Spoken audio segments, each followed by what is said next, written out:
you guys ready? After you ready? Okay. All right, we ask that the brothers please uncover your heads. Sisters, please cover your heads. We're going to stand, face Jerusalem, and open up.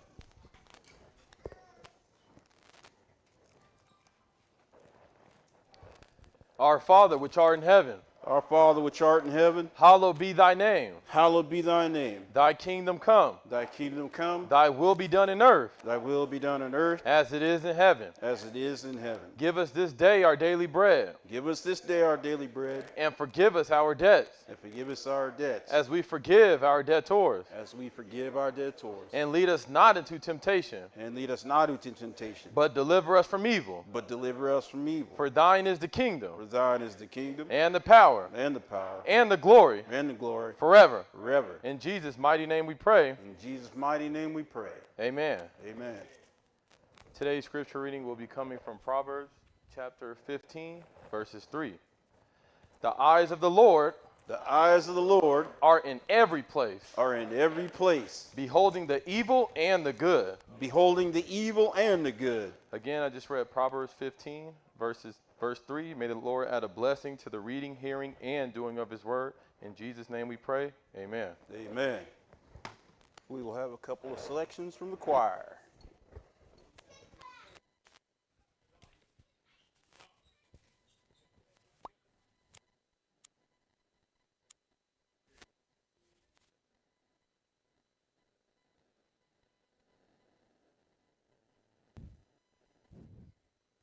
Happy Sabbath, everybody.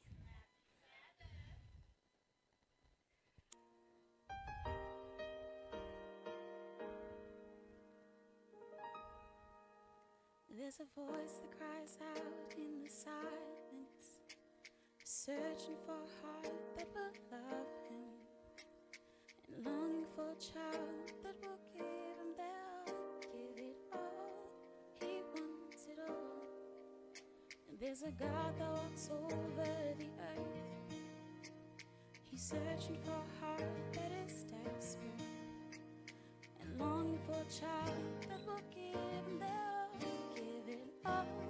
He wants it all. And he says, love me with your whole heart. He wants it all today. Save me with your life now. He wants it all today. Bow down, let go of your idols. He wants it all today. He wants it all today. He wants it all today. He wants it all. And there's a God that walks over the earth. He's searching for a heart that is desperate, and longing for a child that will give him their all, give it all. He wants it all. And he says, love me with your whole heart. He wants it all today.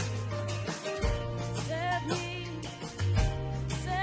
with your life now. He wants it all today.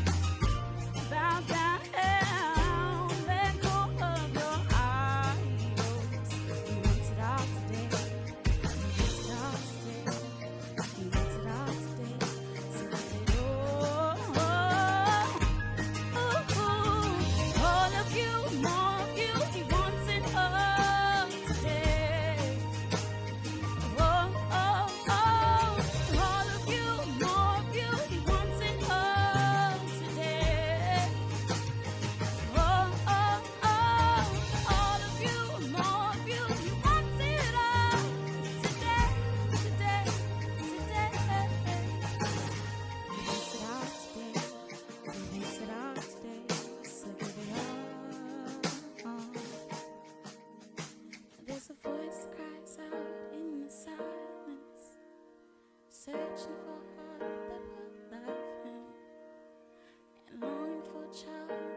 Happy Sabbath, everybody. Thank you. Okay, I'm really nervous. You put me on the spot.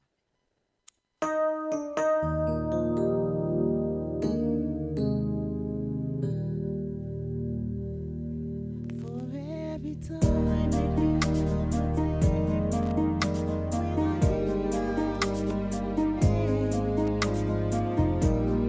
Lord, I say thank you. How you loved on me and cared for me when I didn't return the same. Lord, I say thank you. Now when it seemed like I was losing it, I felt like giving up. Lord, I wanna say thank you. Your love rushed in like a mighty flood and lifted me above. And Lord, I say thank you. I'll be thanking you and praising you for the rest of my life. For I come to know the power of your love inside. Thank you for the sacrifice. I appreciate all that everything you do, and I wanna just wanna say thank you. Hand upon me, though I often gone astray, and Lord, I gotta say thank you. And how your spirit gently led me back to safety in your way. I wanna say, Lord, I thank you. And I'll be thanking you, thanking you, and praising you all of my life. For I come to know the power of your love. Oh, thank you for that sacrifice. I appreciate all that you do. I just wanna say thank you. All of my days, just wanna say thank you. And I'll give you praise. Just wanna say thank you. Lord, I thank you. Yes, I do. Right now, I just wanna say thank you. I wanna say thank you. I just wanna say, I gotta say thank you. I gotta say thank you. Now you've been good. I wanna say, and I wanna say thank you. Now you've been good. I gotta say, please just let me say, I gotta say thank you. You make me I wanna say, you let me see your friend. I wanna say thank you. You never let me go. I gotta say, and I gotta say, I gotta say thank you. Thank you for my family. I wanna say, thank you, Lord, for keeping me. I wanna say thank you. Thank you, Lord, for bringing me through. I gotta say, and I thank you for my husband. I gotta say thank you. Thank you, Lord, for saving I wanna me. Say, thank you, Lord, for loving I wanna me. Say thank you. And I gotta say, I gotta say, I wanna say thank you. I gotta say thank you.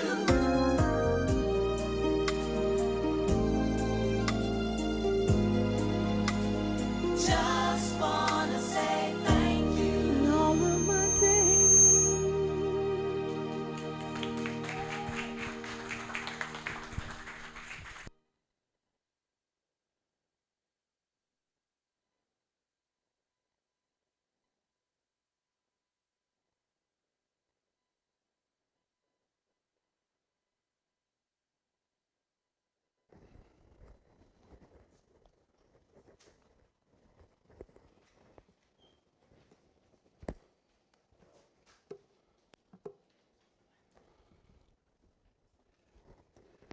Okay, let's give the choir another round of applause for a couple of excellent selections.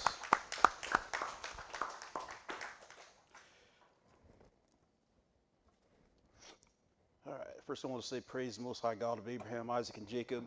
Peace to everybody that's here, physical and spiritual Israel, as well as those watching live on YouTube or wherever these words reach your ears.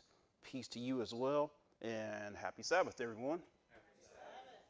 As always, it's a pleasure to be able to stand before you on the Lord's Sabbath day, practicing his customs of standing up here and reading out the book and trying to get some understanding.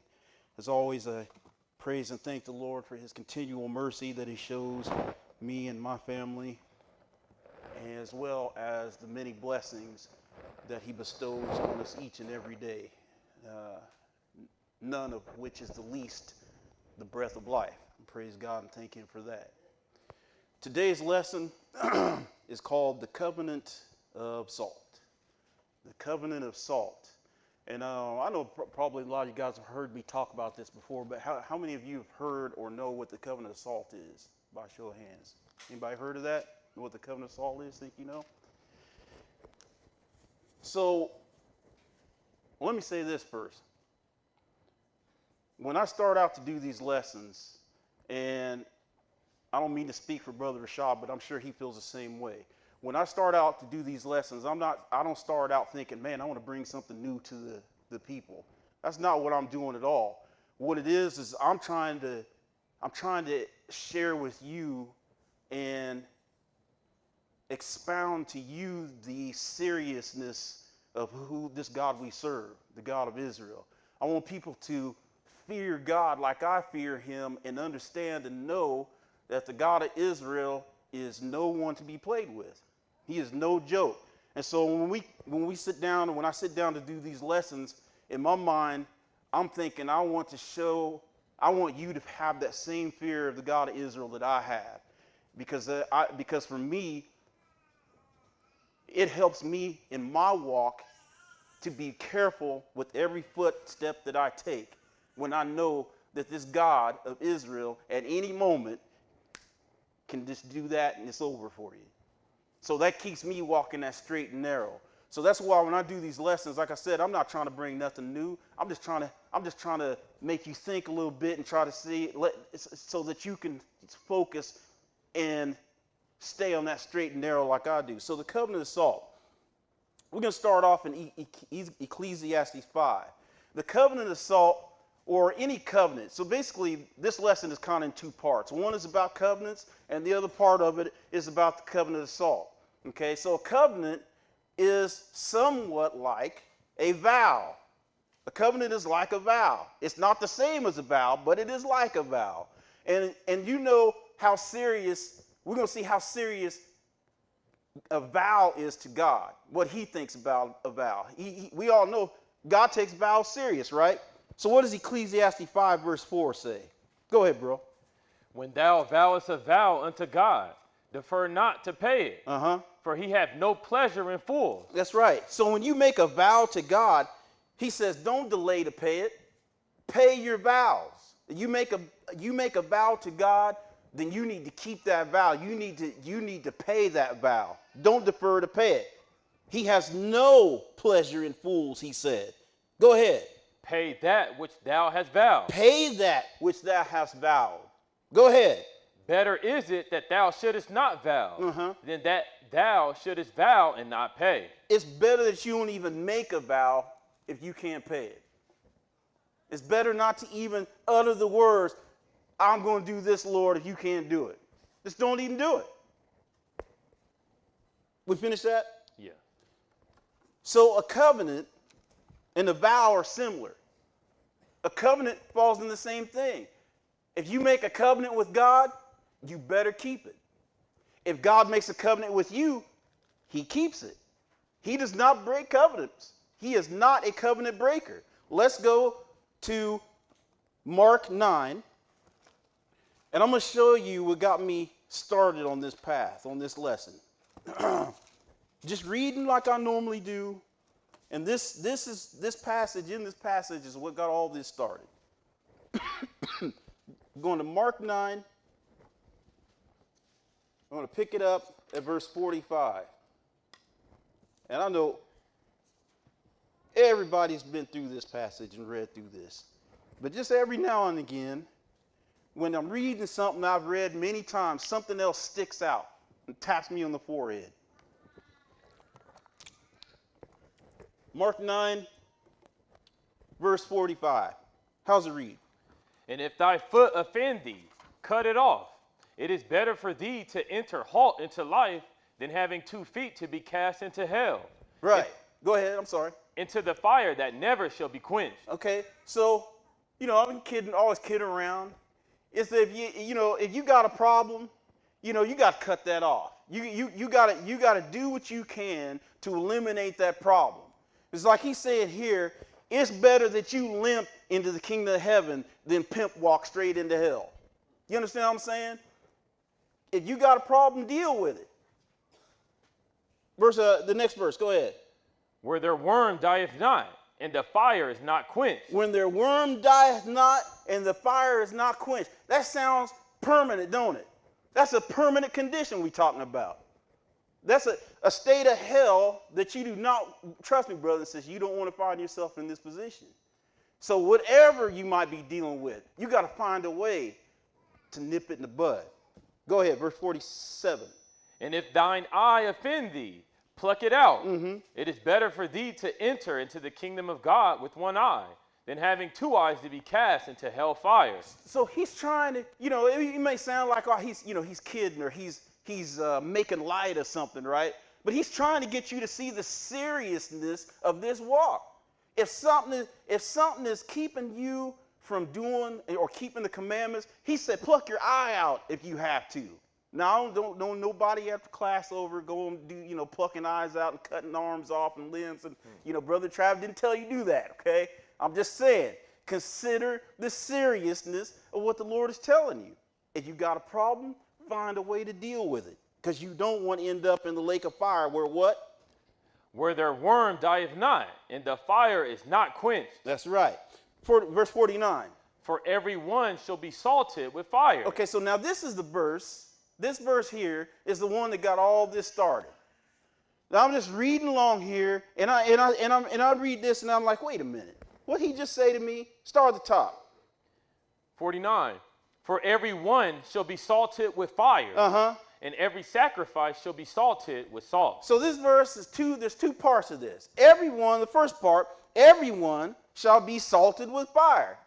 I said, what, salted with fire? I said, now, I knew what he meant, but I thought, man, that's kind of a curious way of telling a person to purify themselves and keep themselves straight. That's kind of a different way of telling somebody that, Everybody's going to be salted with salt.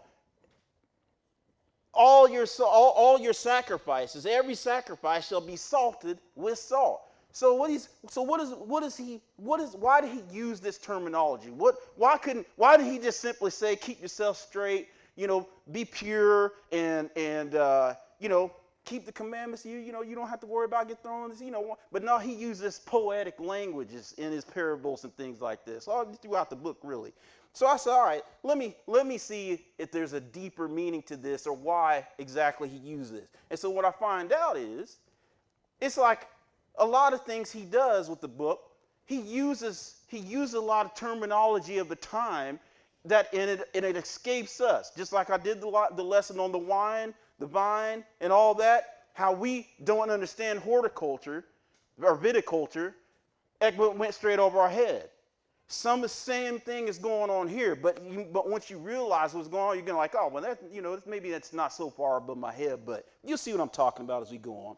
So, for everyone shall be salted with fire. So let's look at the first part of this, salted with fire. Let's go to 1 Corinthians 3, and we're going to pick it up at verse 11. So what does he mean, salted with fire? 1 Corinthians 3, verse 11. 1 Corinthians 3, verse 11. All right, brother, when you get it, go ahead and read. For other foundation can no man lay than that is laid, which is Jesus Christ. So Jesus Christ, he's the foundation, right? So we all supposed to be on a Christian walk. We all supposed to be modeling ourselves after Jesus. After all, we go around and tell people we're Christians, right? What does it mean to be Christian? It means to be Christ-like. So Jesus is the foundation. And everything we do is building upon that foundation. So whatever you put on this foundation, you want to make sure it's right. You want to make sure that you're building righteousness on this foundation, which is Jesus Christ. Verse 12. Now, if any man build upon this foundation, gold, silver, precious stones, wood, hay, stubble, every man's work shall be made manifest. Hold on, okay? So, if you're going to build a foundation, you're going to build a house on a foundation, you're going to build something nice, right? You don't want some what do they call them, old apartments, slums. You don't want slums, right? You want a nice house. You want something that looks good. So you're going to build a house out of the best materials that you can. In this case, he's using precious metals as an example of what to build upon this foundation. Gold, silver, precious stones, wood, hay, stubble. If you're going to build with the nice things. Okay? And he said, verse 13, he said, every man's work shall be made manifest. So whatever you build upon this foundation, he's going to make sure, he's going to bring it to light. He's going to make sure it's worthy of being on this foundation. It's what he's telling you here. Top of 13 again. Every man's work shall be made manifest. For the day shall declare it, because it shall be revealed by fire. And the fire shall try every man's work of what sort it is. Right. So he's going to so whatever you build on this foundation, the Lord is going to bring it to light. He's going to make it known what is built upon this foundation, what you're made of, how you're building upon this. And he said, again, remember Mark 9 and verse 49 said, you should be salted with fire, right? So in other words, you're going to be tried by fire. He said, because it shall be revealed by fire, and the fire shall try every man's work, what sort it is. Now, in example, he used gold, silver, precious stones, wood, hay, and stubble. If you build a house out of stubble, if you build a house out of hay, it's not going to stand very good, is it? Not a very strong thing to build a house upon the foundation. Wind and fire can easily blow those things away. Now, wood is a little bit stronger. It's a little bit stronger, but it can still be destroyed by fire. It can still be knocked down by the wind, so it's a little less strong. But now when you start getting into these precious metals, these stones, you start building things out of stone, that's a little bit more resilient, isn't it? That's going to last a little bit longer. It's a little bit harder for the wind to blow down a brick building, a stone building. It's a little bit harder now when you start talking about the precious metals to blow a building down that's made out of silver. It's hard to set silver on fire or gold or iron. It's harder to build. So you want to consider, you want your foundation, you want to build on this foundation something that has strength, resiliency, purity. You want purity on this because we're talking about your righteousness. So the things you put on this foundation, they need to be made to last, because he said it's going to be revealed by fire, and every man's work is going to be tried of what sort it is. So your metal is going to be tested. What kind of man are you? What kind of woman are you? What kind of Christian, what kind of servant of the God of Israel are you? He's going to try you. He's going to test you. Verse 14. If any man's work abide which he hath built thereupon, he shall receive a reward. So if you have built your stuff out of that precious metals and the precious stones, it's going to last. And if it lasts, if it endures until the end of the trials, then what do you get? You get the reward. You got salvation, right? You get to limp into the kingdom of heaven instead of pimp strut into the lake of fire. You see what I'm saying? This is how all this works. It's simple, very simple. Verse 15. If any man's work shall be burned, he shall suffer loss, but he himself shall be saved, yet so as by fire. Right, so if any man's work shall be burned, he shall suffer loss. So if you build it out of hay, wood, and stubble, you're going to suffer loss. You can suffer loss. But if you are made of the right stuff, you can still be, you can be saved. You can be saved. But you got to endure to the end. You got to endure. And you're going to be tried and tested by fire. So this is what he's talking about when he says you're going to be salted by fire. Everybody's going to be salted by fire. But let's keep looking at these examples. 1 Peter 4. 1 Peter 4.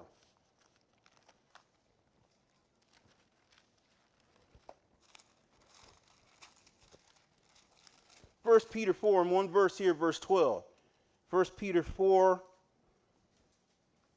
and verse 12. All right, my brother, when you get it, go ahead and read. 1 Peter 4. And verse 12. Okay.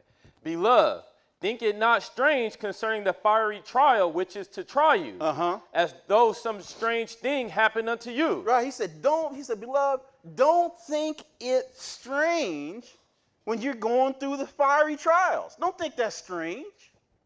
He's trying you. He's trying to see what you are made of. He's putting you through some stuff so he can find out just what you're made of. I know I've said it in other lessons many times. Don't nobody become a doctor overnight. It takes time. He's trying to make gods out of you all. That's got to take some time. That's got to take some trial. He got to find out what you're made of. So he's going to put you through the fiery trials. But don't think it's strange just because you give yourself over to serving the God of Israel. Don't think it's going to be a cakewalk now. It didn't say that nowhere. You can't read that nowhere. It's going to be some trials involved. It's going to be some tribulation involved. Jump back to 1 Peter 1. 1 Peter 1. We're going to pick it up at verse 6. 1 Peter 1. Pick it up at verse 6. All right, brother, go ahead. Wherein ye greatly rejoice, though now for a season, if need be, ye are in heaviness through manifold temptations. So if need be, you're going to be involved in manifold temptations, lots of temptations, lots of stress, But go ahead. Verse 7, that the trial of your faith, being much more precious than of gold that perisheth, though it be tried with fire. Tried by what? Though it be tried with fire.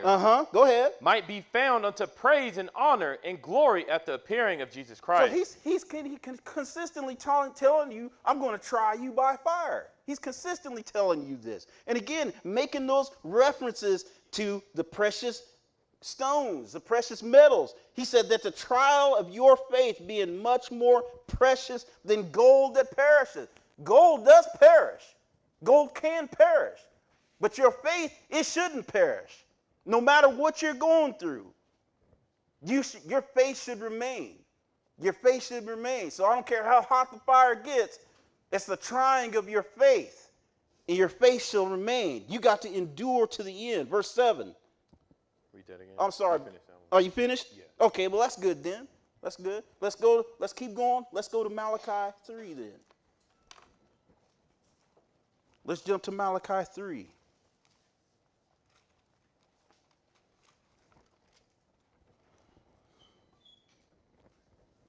Malachi 3, we're going to pick it up at verse 2. Malachi 3, and we're picking it up at verse 2.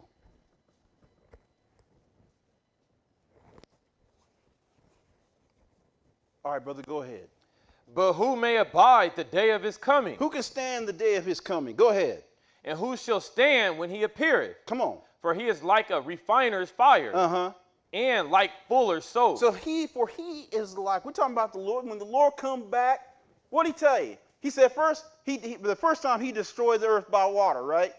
Kill everybody by water. What's it going to be next time he come back? What are we talking about?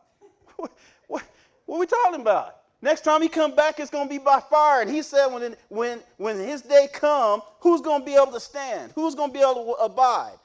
He said, for he is like a refiner's fire and fuller soap. So when he try you, when he puts you through the stuff, nothing but pureness is going to be left. When the Lord tries you, what is left is purity. What is left is righteousness if you endure. Okay? And then he said, and like fuller soap. So when the Lord washes you, he make you clean. When the Lord washes you, you're clean, right? So that's what he's talking about in the fuller soap. So you get tried by the fire, and then the Lord washes you and makes you clean. Go ahead, verse 3. And he shall sit as a refiner and purifier of silver. Okay, go ahead. And he shall purify the sons of Levi, and purge them as gold and silver, that they may offer unto the Lord an offering in righteousness. Right, so again, he said, I'm going to purify you as the purifying of silver. Does anybody, you know how you purify silver? Obviously by fire. But you take these precious metals, fire, you can do this fire, gold, gold, silver, iron, tin, any metals that you need, that you want to purify. You want just pure gold or pure silver, you turn the heat up on them just enough to where the gold or the silver itself doesn't melt, but it burns out everything else, all the other impurities in that silver. It burns it out. So then you shift through the ashes, and what you have left is pure silver. So this is what a refiner does. This is how they refine precious metals. They turn the heat up until all the impurities are burnt out of it. Where you at, bro? Verse 4. Go ahead. Then shall the offering of Judah and Jerusalem be pleasant unto the Lord, as in the days of old, and as in former years. So this is what he's talking about. He said, I'm going to turn the heat up on Jerusalem and Judah. I'm going to turn the heat up, and I'm going to burn out all the iniquities, all the impurities. I'm going to refine them so that what is left is pleasant unto the Lord. What's left is righteousness. What's left is a pure people that are able to do the job that he set them out to do in the first place, which was be a kingdom of priests, a holy nation. He's going to purify us. Verse 5. And I will come near to you to judgment, and I will be a swift witness against the sorcerers, and against the adulterers, and against false swearers, and against those that oppress the hireling in his wages, the widow and the fatherless, and that turn aside the stranger from his right, and fear not me, saith the Lord of hosts. And see, this is what I'm talking about when I say I want you to understand and have the same fear of God that I have. He said, I will come near to you in judgment, and I will be a swift witness. When he come back, everybody's expecting Jesus to come back and just, sing Kumbaya and love. He just loved everybody and grab a hold to the homosexuals and just love them up. No. He said, I'm going to be a swift witness against the sorcerers, adulterers, against false swearers, all the oppressed. He's going to come down with that sword and that fire, and he's going to straighten this mess out. He's not going to tolerate all this foolishness. Verse 7. Verse 6. 6. For I am the Lord, I change not. Therefore ye sons of Jacob are not consumed. For I am the Lord, I change not. So this is where the covenant comes in. This is what he's talking about. He made a covenant with Abraham, Isaac, and Jacob, and he does not change. The Lord is not a covenant breaker. That's why he hasn't wiped us all out a long time ago, because of the covenant that he made a long time ago. And praise God that he's not a covenant breaker, because would none of us be breathing right now? And that's what this lesson is about, understanding the covenant of salt, the covenants. Let's go to Isaiah 1. Isaiah 1.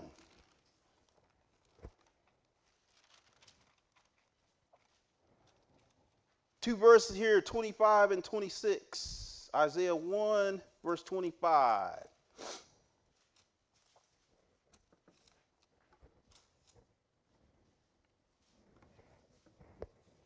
All right. Go ahead, brother. And I will turn my hand upon thee, and purely purge away thy dross, and take away all thy tin. Okay, so anybody know what dross is?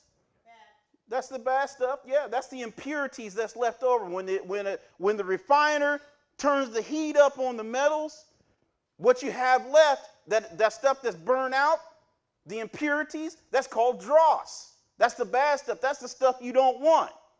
The Lord said he's going to turn, excuse me, I will turn my hand upon thee and purely purge away thy dross, and to take away all thy tin. So you purge away, get all the bad stuff. What's left? What's left is the tin or that precious metal, and he's going to take that away. Verse 26.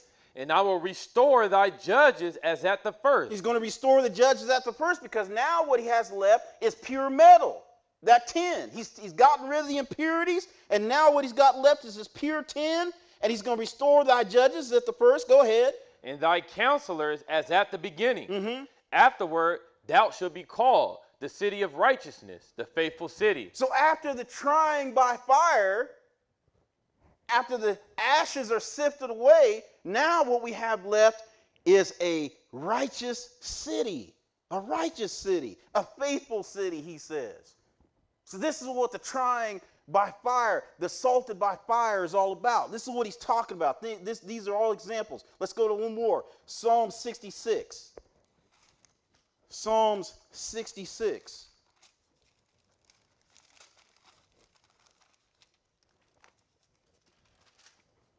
We're going to pick it up at verse 10. Hopefully I'm making sense to you, all right? I don't want to leave nobody behind.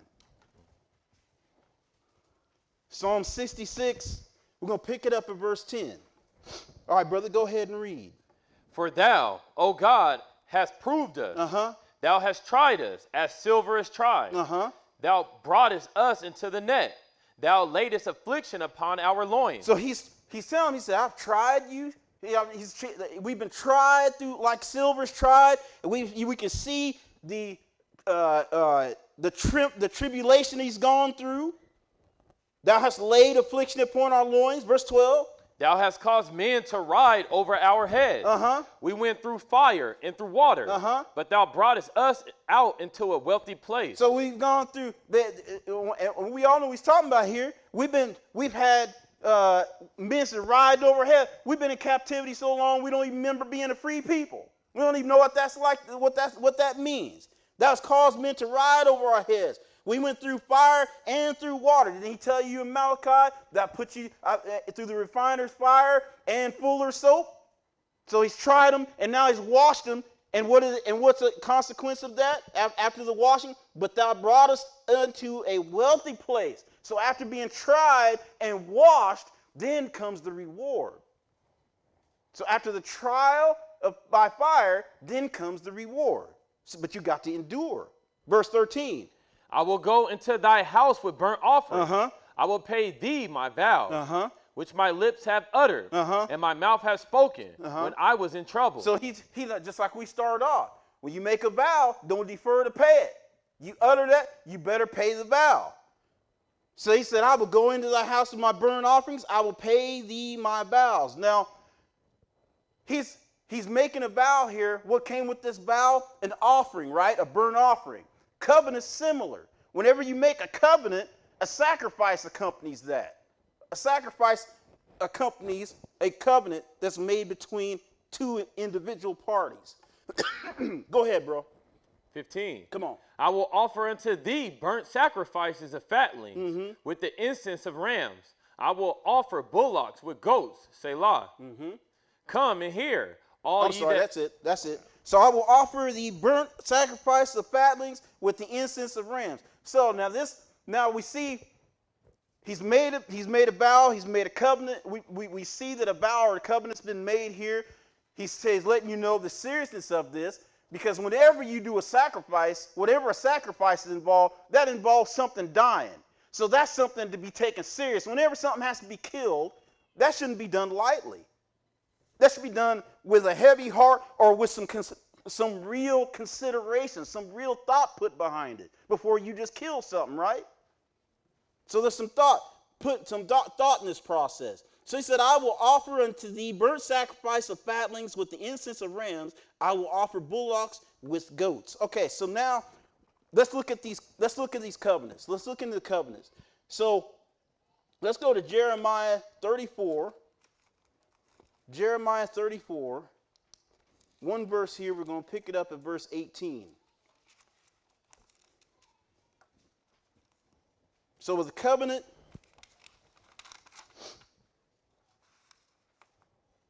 there was a sacrifice. We just saw a covenant or a vow accompany a sacrifice, or vice versa. Jeremiah 34, verse 18. Okay, go ahead, bro. And I will give the men that have transgressed my covenant, which have not performed the words of the covenant which they had made before me, when they cut the calf in twain. Okay, hold on right there. All right. So, a covenant is accompanied by a sacrifice. Here, we're kind of jumping into the middle of this, but he says, and I will give the men that have transgressed my covenant. So we had a covenant. There was a covenant here between two parties. One party has transgressed the covenant. They have not performed the words of the covenant which they made before me. Now, in Hebrew, the phrase or the terminology for covenant is to cut a covenant. So if you're going to make an oath, or if you're going to make an oath, in Hebrew, the passage would be, or I don't know how to put it, the terminology would be to cut a covenant with the Lord. I'm going to cut a covenant with the Lord. That's what the terminology means. Okay. Now, what he just said here, and cut literally, when they cut the calf in twain, okay, cut the calf in twain, that involves sacrifice. That's the sacrifice part of it, right? Everybody follow what I'm saying here? Okay, so if you cut the calf in twain, that means two pieces, right? Two pieces. You cut it in twain, twain meaning two. You cut it in two. So if you got two pieces, that means you have two halves, right? So now we cut a calf in half, and we got two halves. You got one, for illustration purposes, you got one on the left, one half on the left, one half on the right. Okay? Now, finish the last part of this verse. When they cut the calf in twain and passed between the parts thereof. Okay, and passed between the parts thereof. So you have the two parts here, two halves. This is a making of a covenant. This is all part of a making of a covenant. Not only do they cut the two pieces in half, but part of the covenant, the sealing of the covenant, is walking between the two parts. Okay? Walking between the two parts. Now I said, but this is kind of curious. I've never heard of such a thing. Our culture doesn't know nothing about what's being talked about here. So this is one of those things you read over, kind of just right over the top of your head. But when the Lord had this written, this is a very common thing. A very common thing. Just like now, when we say, I promise, or the kids say, I promise, or I what? When they say it to you, I pinky swear, right? That's a common, everybody understands that, right? So these covenant, walking between the pieces, is a similar common thing back in this day.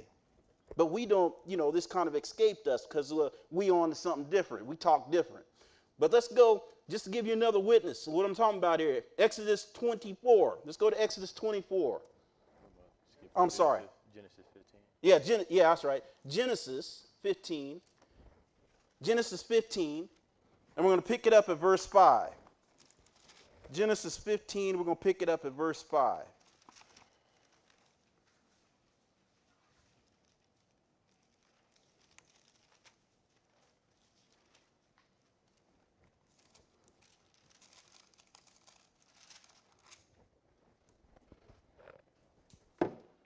Genesis 15, I'm going to pick it up at verse 5.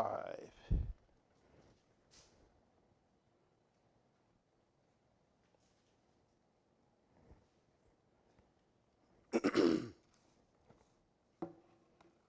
me just a second here.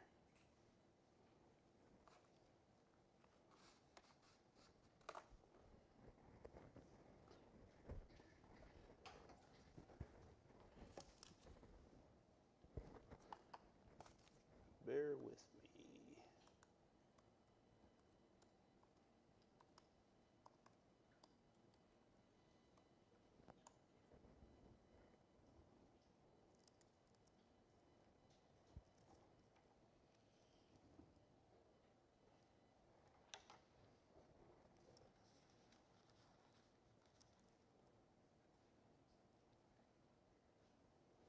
All right.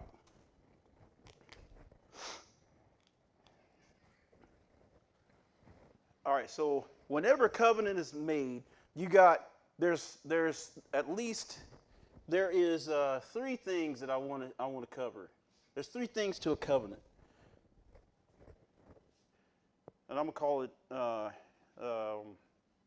sealing or making a covenant.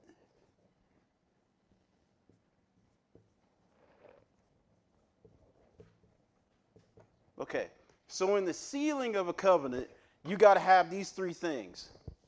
One is an oath. One is an oath. The other, as we just read, that accompanies the covenant is a sacrifice. And the other that comes in play is a meal. So sacrifice, the making of covenants or sealing of covenants, it always includes these three things. Well, I'm not going to say always, but we are going to see, and as we go through this lesson, look for these three things in the examples that are given. Okay? Genesis 15, we're going to pick it up at verse, where we at? I lost my spot. Verse 5. All right, Genesis 15 and verse 5. All right, brother, go ahead and read. And he brought him forth abroad and said, Look now toward heaven, and tell the stars, if thou be able to number them. And he said unto him, So shall thy seed be. Okay, so jumped into the middle of this because I'm trying to save a little time because I got a lot to get through. So God is making a covenant. He's going to make a covenant with Abraham. He has brought Abraham to this place, to this spot, and he says, I want you to look to heaven and tell the stars if you can number them. If you can number them, number them. He said, and so part of this covenant that the Lord is making to Abraham is that there's so many stars out there. This is how your seed is going to be. This is how many offspring that is going to come out of your loins. Okay, verse 6. And he believed in the Lord, and he counted it to him for righteousness. So Abraham believed the Lord, and the Lord counted it to him as righteousness. Verse 7, go ahead. And he said unto him, I am the Lord that brought thee out of Ur of the Chaldees, to give thee this land to inherit it. So so part of this covenant is the Lord brought Abraham out of the land of the Chaldees and brought him to this land, and he says, I'm going to give you this land. I'm going to give this to you. Okay? This is going to be your inheritance. Verse 8. And he said, Lord God, whereby shall I know that I shall inherit it? So Abraham's asking a question. He wants to know, okay, Lord, you're offering me this. How am I going to know that this oath or this covenant, how am I going to know that this is true? How am I going to know this covenant is true? What signs can I look for? Like we sign a contract or we make a contract with someone, say to buy a car. At the end of the contract, there's a signature at the bottom, right? This is how everybody knows, okay, this is official. So Abraham wants to know, how am I going to know that this covenant is true? How am I going to know that you're going to do this? Go ahead. Verse 9. Come on. And he said unto him, Take me an heifer of 3 years old, and a she-goat of 3 years old, and a ram of 3 years old, and a turtle dove, and a young pigeon. So he's gathered. So the Lord tell Abraham, I want you to get all these animals together because what's going to happen is a sacrifice. And like I just told you, whenever life is taken, that's something to be serious.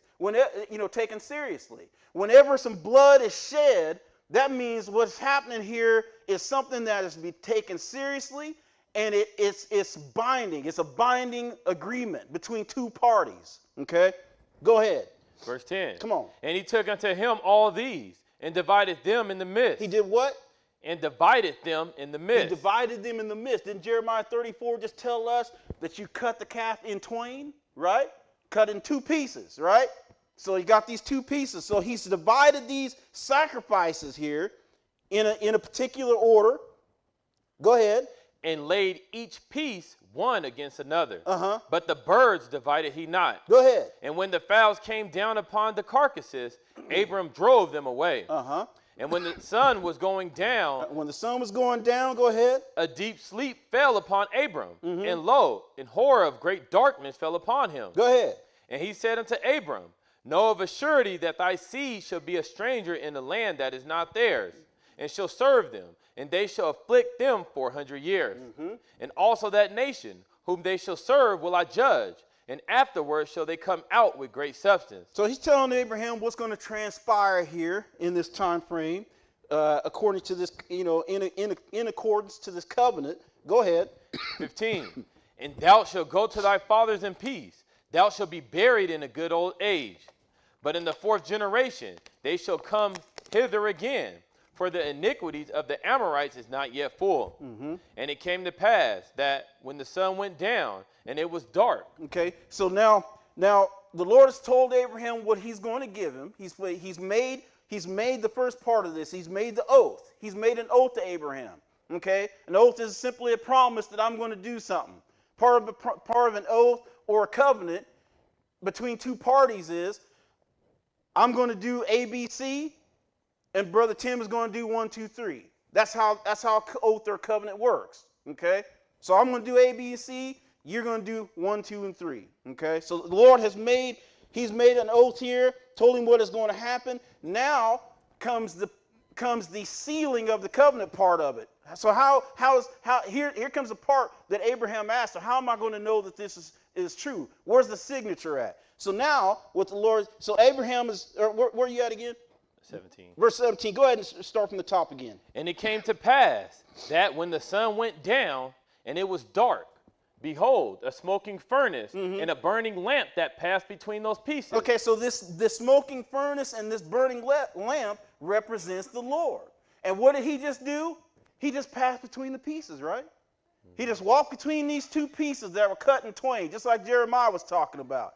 Walked right between these pieces. What this was is signifying the sealing of the covenant, the making of the covenant. Go ahead, verse 18. In the same day, the Lord made a covenant with Abram, saying, Unto thy seed have I given this land, from the river of Egypt unto the great river, the river Euphrates. So he's saying, in this same day that I have done this action, this walking between these pieces, I have sealed this covenant. I have made this covenant with you. This is how you know that your seed is going to be given this land from the great river Euphrates on. Go ahead, verse 19. The Kenites and the Kenizzites and the Cadmonites and the Hittites and the Perizzites and the Rephaims and the Amorites and the Canaanites and the Girgashites and the Jebusites. I really didn't need all that, but I just want to make him work. But you'll recognize all these nations later on in the lesson as well. But the Lord made it, the point here that I want to make is we had the sacrifice, and then we had the walking between the pieces. We had the walking between the two pieces. All right. So now let's go back to Jeremiah 34. Let's go back to Jeremiah 34, and let's read verse 18 again.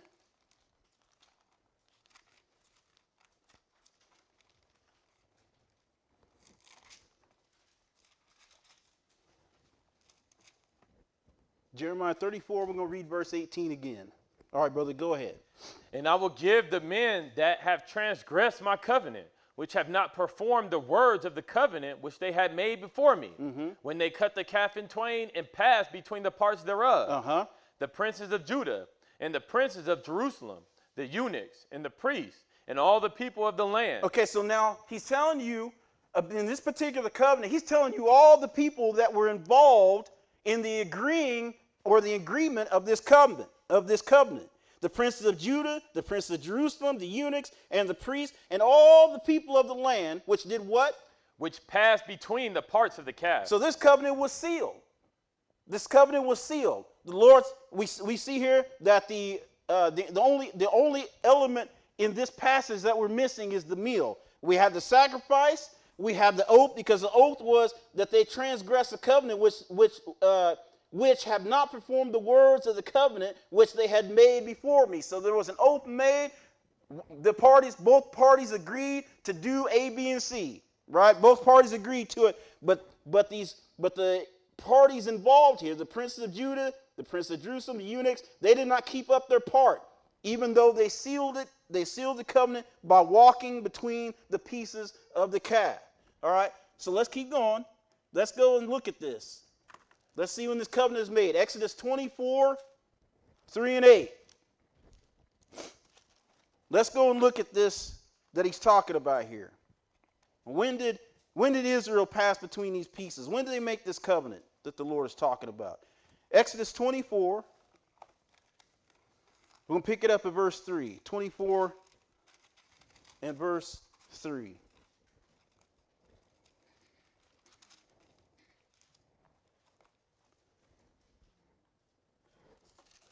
All right, my brother, go ahead. And Moses came and told the people all the words of the Lord and all the judgments. And all the people answered with one voice and said, all the words which the Lord hath said, we do. Okay, so what do we have here? The Lord is putting forth his oath. He's putting forth his oath. This is what I'm going to do for you. And all the people, all the people agreed with that, right? And that what we just read?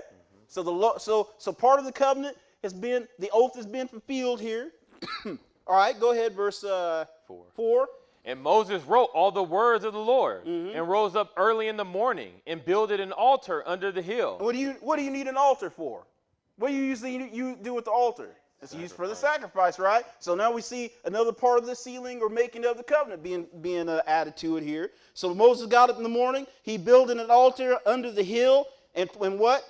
And 12 pillars, according to the 12 tribes of Israel. Go ahead. And he sent young men of the children of Israel, which offered burnt offerings and sacrificed peace offerings of oxen unto the Lord. So they offered burnt offerings and sacrificed peace offerings unto the Lord. So again, we see the sealing of the covenant being performed here. Go ahead. And Moses took half of the blood. He did what? Moses took half of the blood. He took half of the blood. So if he's got one half, what's that? That means there's another half somewhere, right? Okay, go ahead. And put it in basins. And half of the blood he sprinkled on the altar. So half of this blood he sprinkled on the altar. And what did he do with the other half? Go ahead. And he took the book of the covenant and read in the audience of the people. And they said, all that the Lord hath said will we do, and be obedient. And Moses took the blood and sprinkled it on the people. So he sprinkled the other half on the people. He sprinkled half on the altar, sprinkled the other half on the people. This is signifying because and I didn't want to go too far down this road, but Moses was what? He was the intercessor between God and the people, right? He was also, like we'd like to say, he was a prototype of Jesus, or a predecessor, prototype. He was a prototype of Jesus. Moses is in the middle here. He's in between the two pieces. He's in between the two, the blood, the one that's sprinkled on the altar and on the blood. So Moses is Jesus, a representation of Jesus, like we had in Genesis 15, walking between the pieces here. Okay, go ahead. Where you at? Middle of 8. Middle of 8. Go ahead. And said, behold the blood of the covenant, which the Lord hath made with you concerning all these words. So behold the blood of the covenant. Okay, now again, whenever some blood is involved, this is a seriousness. This is a serious matter that we're talking about. So this blood of the covenant is a serious covenant. It's a binding contract. It's a contract that should not be broken. Okay, which the Lord hath made with you concerning all these words, or the oath. Go ahead, verse 9. Or was that it? Okay, so that's it. We'll get to the rest of that in a little bit. All right, so now let us go to Genesis 21. Let's go to Genesis 21.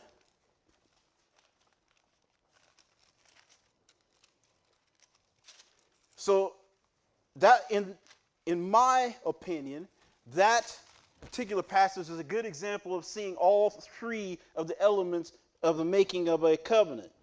Here we're going to see a couple of elements here, but one in particular I want to pay attention on is the oath. We're looking for the oath here. So we're at Genesis 21. We're going to pick it up at verse 27, 21, and we're going to pick it up at verse 27. All right, my brother, go ahead and read. And Abraham took sheep and oxen and gave them unto Abimelech, and both of them made a covenant. Okay, so again, I jumped in the middle of this, save some time. So Abraham and Abimelech. Abraham had a little bit of beef with Abimelech. He didn't tell him about, but he's going to get it straightened out here. So he's going to make a covenant with Abimelech. And what's he do? He took sheep, oxen, and gave them into Abimelech, and both of them made a covenant. So he's going to make an oath. Verse 28, go ahead. And Abraham set 7 ewe lambs of the flock by themselves. And Abimelech said unto Abraham, what mean these 7 ewe lambs which thou hast set by themselves? And these 7, the number 7, it's no coincidence that he uses 7 here. 7 is the number of completion. So this contract is complete. This contract is going to be binding between us. Go ahead. 30. Come on. And he said, for these 7 ewe lambs shalt thou take of my hand, that they may be a witness unto me, that I have digged this well. Go ahead. Wherefore he called that place Beersheba, because there they swear both of them. So now Hebrew names, when they give you a name, typically these names mean something. So Beersheba means oath. It's an oath. It means well of oaths. That's what Beersheba means, well of oaths. So where Abraham and Abimelech are making this covenant, he dug this well, and he named it Beersheba, which means well of oaths. Now this becomes significant that Abraham names it this, and we're going to see why here in a minute. So he named it Beersheba. Where you at? End of 31. End of 31. Go ahead. Because there they swear both of them. So they swear. So what's a swear? That's just like an oath, isn't it? Swearing is oath, isn't it? Right? Go ahead. Or is that it? That's it. That's it. Okay. So here they made a covenant, they swear an oath, and he named this place Beersheba, which is called the Well of Oaths. Now let's go to Genesis 26. Genesis 26. And we're going to pick it up at verse 26. And we're going to see here, we're kind of jumping in the middle again. This time Isaac is making a covenant with Abimelech. All right, go ahead, verse 21. I'm sorry. Where am I at? 26. All right, go ahead. Then Abimelech went to him from Gerar, and Ahuzeth, one of his friends, and Phicol, the chief captain of his army. And Isaac said unto them, Wherefore come ye to me, seeing ye hate me, and have sent me away from you? And they said, We saw certainly that the Lord was with thee. And we said, Let there be now an oath betwixt us, and thee, and let us make a covenant with thee. Okay, so again, he's just showing you oath and covenant means the same thing here, but Abimelech wants to make a covenant. He said, because they realize, okay, the Lord is with you, Isaac, so we don't want no smoke with you. So we're going to make a covenant betwixt us and you. All right, go ahead, 29. That thou wilt do us no hurt, as we have not touched thee. And as we have done unto thee nothing but good, and have sent thee away in peace, thou art now the blessed of the Lord. Right. Okay. So they want this covenant. They don't want a covenant. We ain't going to try to hurt you. You don't try to hurt us. Right. And we have done unto thee nothing but good, and have sent thee away in peace. Thou art now blessed of the Lord. So another element of a covenant that I want to add. I'm going to do this a little bit early, because we're going to get to it more later on in the lesson. But there's two kinds of covenants. A covenant between God and man,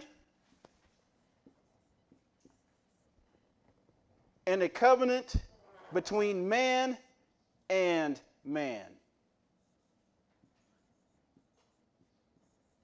A covenant between God and man, and a covenant between man and man. Now, anybody want to guess why the covenant with God it has an arrow point to man, unlike man to man that has 2 arrows? Anybody want to guess? Yes and no. With God, a covenant is one way. There's only one street. That's a one-way street. That river goes downstream. It don't come back with God. It goes this way. With man, it's a two-way street. Covenants are a two-way street. If I make a covenant with Tim, and I know I'm getting ahead of myself because we're going to get into it in the lesson, but I'm trying to save a little time. If I make a covenant with Tim, I'm going to give Tim my marker. And Tim is going to say, okay, you give me my marker, he's going to give me something in return. That's a two-way, that's a two-way street, right? But with God and man, God says, I want you to do A, B, and C, and I'm going to give you this. But what can we give God? Well, the only thing we can give God is obedience. There's nothing physically we can give him. But if we don't, even if we don't give our obedience, it's still a one-way street because we can't do nothing. Let's say God was a covenant breaker. He didn't care, and he broke a covenant. What are you going to do to God? Then if Tim breaks a covenant, I can come get him, right? Or vice versa. If God breaks the covenant, ain't nothing we can do about it but be mad. So it's a one-way street. But if man breaks the covenant with God, he's going to get at you. And he has. We see that. That's why we're over here, in this land now, speaking English and arguing about Hebrew. So the covenants, there's two types of covenants, God and man, man and man. Okay. Now, we see here the second type of covenant. Isaac and Abimelech have made a covenant here. It's a two-way street. You don't come hurt me, I ain't going to come hurt you, right? Mm-hmm. All right, where you at, bro? Verse 30. Verse 30, go ahead. And he made them a feast. Okay, so now we see another element here. What is entailed in the sealing of a covenant? They made the oath already, and now we see a meal, right? So this is kind of something I want to introduce new to this, the covenant part of it. So now we see a meal being introduced. So they made the oath of this covenant, and now he's making a feast. Go ahead. And he made them a feast, and they did eat and drink. And they rose up betimes in the morning, and swore one to another. And Isaac sent them away, and they departed from him in peace. Right. So here we have all the elements fulfilled here. We don't see the sacrifice here, but the two things, the common theme that we see in these oaths, in these covenants, the oath, the sacrifice, and the meal. If you see these elements, you know this is a binding contract. This is a binding contract that is not meant to be broken in any way, shape, or form. Let's keep going. Genesis, or did you finish that? No, two more. Okay, go ahead. 32. 32, come on. And it came to pass the same day that Isaac's servants came and told him concerning the well which they had digged, and said unto him, we have found water. And he called it Shabah. Therefore the name of that city is Beersheba unto this day. Okay, so I'm glad he reminded me to keep going because there's two things I want to show you here. So they had a feast. So I wouldn't think about it, but if animals died to be feasted on, that's the sacrifice right there. They didn't just jump in the skillet, right? Willingly. So we have all the parts, the oath, the sacrifice, and the meal. And they rose up betimes in the morning and sware one to another. And he called the place, he called it Sheba. Okay, so this city is Sheba. And where did they do this oath? At Beersheba, right? The well of oaths. Okay, remember I told you that was significant? Because what Abimelech did, naming this place well of oaths, this became a well-known place, a regular place that people would go to make oaths. So that's not why it's known as the well of oaths. And now we see on down the line, I believe it was 94 years later, Isaac is doing the same thing, making an oath at this same well. So we see its significance, and we see how important traditions or customs are with these Hebrews, within the Hebrew or Israelite community. They took these things seriously. All right, now we finish that, right? We're done. All right. Now we'll go to Genesis 31. Genesis 31. Let's jump ahead jump ahead to Jacob. Genesis 31, pick it up at verse 51. 31 and 51. All right, my brother, go ahead and read. And Laban said to Jacob, behold this heap, and behold this pillar, which I have cast betwixt me and thee. This heap be witness, and this pillar be witness, that I will not pass over this heap to thee, and that thou shalt not pass over this heap and this pillar unto me for harm. Again, so we see that in this type of covenant, man versus man, two-way street. You don't pass over this pillar to do me no hurt, and I won't pass over this pillar to do you no hurt, right? And we also see one of the elements here. We see an oath being made here between these two parties. Go ahead. 53. Come on. The God of Abraham and the God of Nahor, the God of their father, judged between us. And Jacob sware by the fear of his father Isaac. Okay, so he swears. So what's a swear? That's no same thing as an oath, right? All right, go ahead. 54. Come on. Then Jacob offered sacrifice So we got the next part. We got the sacrifice involved. Go ahead. upon the mount and called his brethren to eat bread. So now we see the meal too, right? So we see the meal come in. Go ahead. And they did eat bread and tarried all night in the mount. And early in the morning, Laban rose up and kissed his sons and his daughters and blessed them. And Laban departed and returned unto his place. All right. So again, in this example, we see all three elements of the sealing of a covenant being exercised here. So now let's go back to Exodus 24. Exodus 24. And let's finish this part of let's finish this covenant. We witnessed already. Moses had, the Lord had made the covenant with Israel. The people agreed to all the words. So they agreed to all the words of the oath. Then what did Moses do? He built an altar to do the sacrifice, right? He built the altar, did the sacrifice, walked between the pieces. And now, so really pretty much all we need to do is witness the meal to see if this covenant, if this holds true. So now, Exodus 24, we're going to pick it up at verse 9, 24:9. Go ahead. Then went up Moses and Aaron, Nadab and Abihu, and 70 of the elders of Israel. Right, so remember, excuse me, remember Jeremiah 34 and verse 19, where it lists all the people that was involved in the breaking that covenant? The 70 elders, that's what he was talking, that's who he's talking about. You remember it said the princes of Judah, the eunuchs, the so on and so forth. This is who he's talking about. That's who Jeremiah was referring to here. Moses and Aaron, Nadab and Abihu, and 70 of the elders of Israel. Verse 10, go ahead. And they saw the God of Israel. And there was under his feet, as it were, a paved work of a sapphire stone, and as it were the body of heaven in its clearness. Come on. And upon the nobles of the children of Israel he laid not his hand. Also they saw God and did eat and drink. Oh, they did what? Did eat and drink. They did eat and drink. So we see again all the elements of the sealing and making of a covenant fulfilled here. All fits right into place, doesn't it? See how smooth this? That's why I love this word of God, because it all fits together. Everything is tight, just like a glove, man. It's just like a sprayed-on glove. You can't get off. This stuff is. I get high on this stuff. All right, so where we at? All right, that's end of 11. All right, so 11. All right, so let's keep going. So I'm gonna throw this in. I threw this in here. Matthew 26. Matthew 26. So take a look at this covenant. I don't want to go too far down this road, but take a look at this. So we see oaths, sacrifices, and meals. Let's look at this. Matthew 26 and 26. Matthew 26 and 26. All right, brother, go ahead and read. And as they were eating, Jesus took bread and blessed it and brake it and gave it to the disciples and said, "Take, eat. This is my body." And he took the cup and gave thanks and gave it to them, saying, "Drink ye all of it. For this is my blood of the New Testament." Okay, so so what we have here is we see.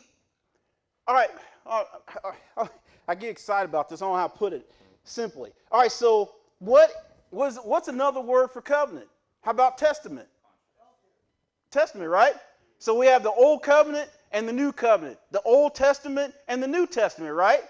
All right, so what he's doing here, what he says here is, for this is my blood of the New Testament or New Covenant.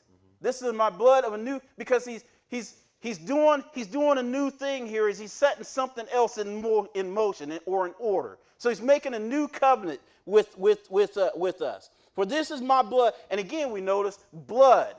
Seriousness, right? And if there's blood, that means sacrifice. So who's getting ready to be the sacrifice? Jesus, obviously, right? So, for this is you can go ahead and finish that verse. Which is shed for many for the remission of sins. So the remission of sins. So that's part of the oath. That's what we get. That is part of the covenant, or the benefit of the covenant. In every covenant, in every agreement, somebody's going to benefit out of this thing, right? And that's what we benefit. We benefit from in this covenant from the remission of sins. Now, I don't want to go too far because this gets deep. This gets real deep. But I wanted to kind of put this in your mind and let you kind of see, how all this plays out. Even the shadows of things to come. So all this stuff we read about earlier, it all leads up to Jesus, always up to Jesus and something significant that he's doing. So I just kind of wanted to put that in your head and in your mind. But Brother Shaw did a lesson, or not a lesson, but he explains the new covenant, the New Testament, new testimony. He explains that really well. So I'll leave that to him. Let him explain that if you got questions on that. But let's keep going. We finished that, right? Yeah, all right, let's keep going. We go back. Let's go to Deuteronomy 7 now. Let's go to Deuteronomy 7. I always thought his explanation for the New Testament was excellent. With every covenant, there's consequences to breaking a covenant, as well as blessings. Let's go to Deuteronomy 7. Let's pick it up at verse 6. Deuteronomy 7 and verse 6. After all, who's going to enter into a covenant if there is no benefit to it for you, right? I'm not going to agree just to pay Tim $1,000 a week if they don't benefit me nothing, right? So there's got to be some kind of reward to a covenant. Deuteronomy 7, pick it up at verse 6. All right, brother, go ahead. For thou art an holy people unto the Lord thy God. Mm-hmm. The Lord thy God hath chosen thee to be a special people unto himself, above all people that are upon the face of the earth. So he chose Israel, brought Israel to himself, and made an oath to them. And all he wanted to do, Israel, to be a holy people and a kingdom of priests, a special people unto him. Verse 7. The Lord did not set his love upon you, nor choose you, because ye were more in number than any people, for ye were the fewest of all people. So he's saying, look, you wasn't, nothing you did to cause me to do this to you. Nothing you did to cause me to call you and bring you to myself. Because you were, it wasn't because you were you're not outnumbered anybody, but in fact you were the fewest of all people. So it was nothing that we did. But why did he do this? Verse 8. But because the Lord loved you, and because he would keep the oath which he had sworn unto your fathers. Oh, so he did this because he had made a covenant with Abraham, Isaac, and Jacob. And as we know, the Lord is not a covenant breaker. So this is why he chose Israel to do the job. Israel being the descendants that we read about, the seed, that seed that was promised to Abraham. So the Lord is keeping his covenant. He's keeping his binding contract. Go ahead. Hath the Lord brought you out with the mighty hand and redeemed you out of the house of bondmen from the hand of Pharaoh, king of Egypt? Come on. Know therefore that the Lord thy God, he is God, the faithful God, which keepeth covenant and mercy with them that love him and keep his commandments to 1,000 generations. Right, so know therefore that the Lord thy God, he is God. He is a faithful God, which keepeth covenant and mercy. He don't break covenants. He does not break covenants. No matter what you do, no matter what you say, the Lord will not break his covenant. He cannot break his covenant. And he says, which keepeth covenant and mercy with them that love him and keep his commandments to 1,000 generations. And he said 1,000 generations. That's another way of saying forever. He's talking about perpetuity, a perpetual covenant. Okay? Something that stands the test of time. Again, he said to them that love him. So our part is to love him. How we show we love him? By keeping his commandments. Okay? He gave us the ABC. We got to do the 1, 2, 3 part of it. Verse 10. And repayeth them that hate him to their face. Okay, so with the breaking of a covenant comes consequences, right? That's only fair, right? If Tim and I making a covenant, he break it, that means I get to get back at him. I get to punch him in the eye and he can't do nothing, right? Right? Go ahead. To destroy them. He will not be slack to him that hateth him.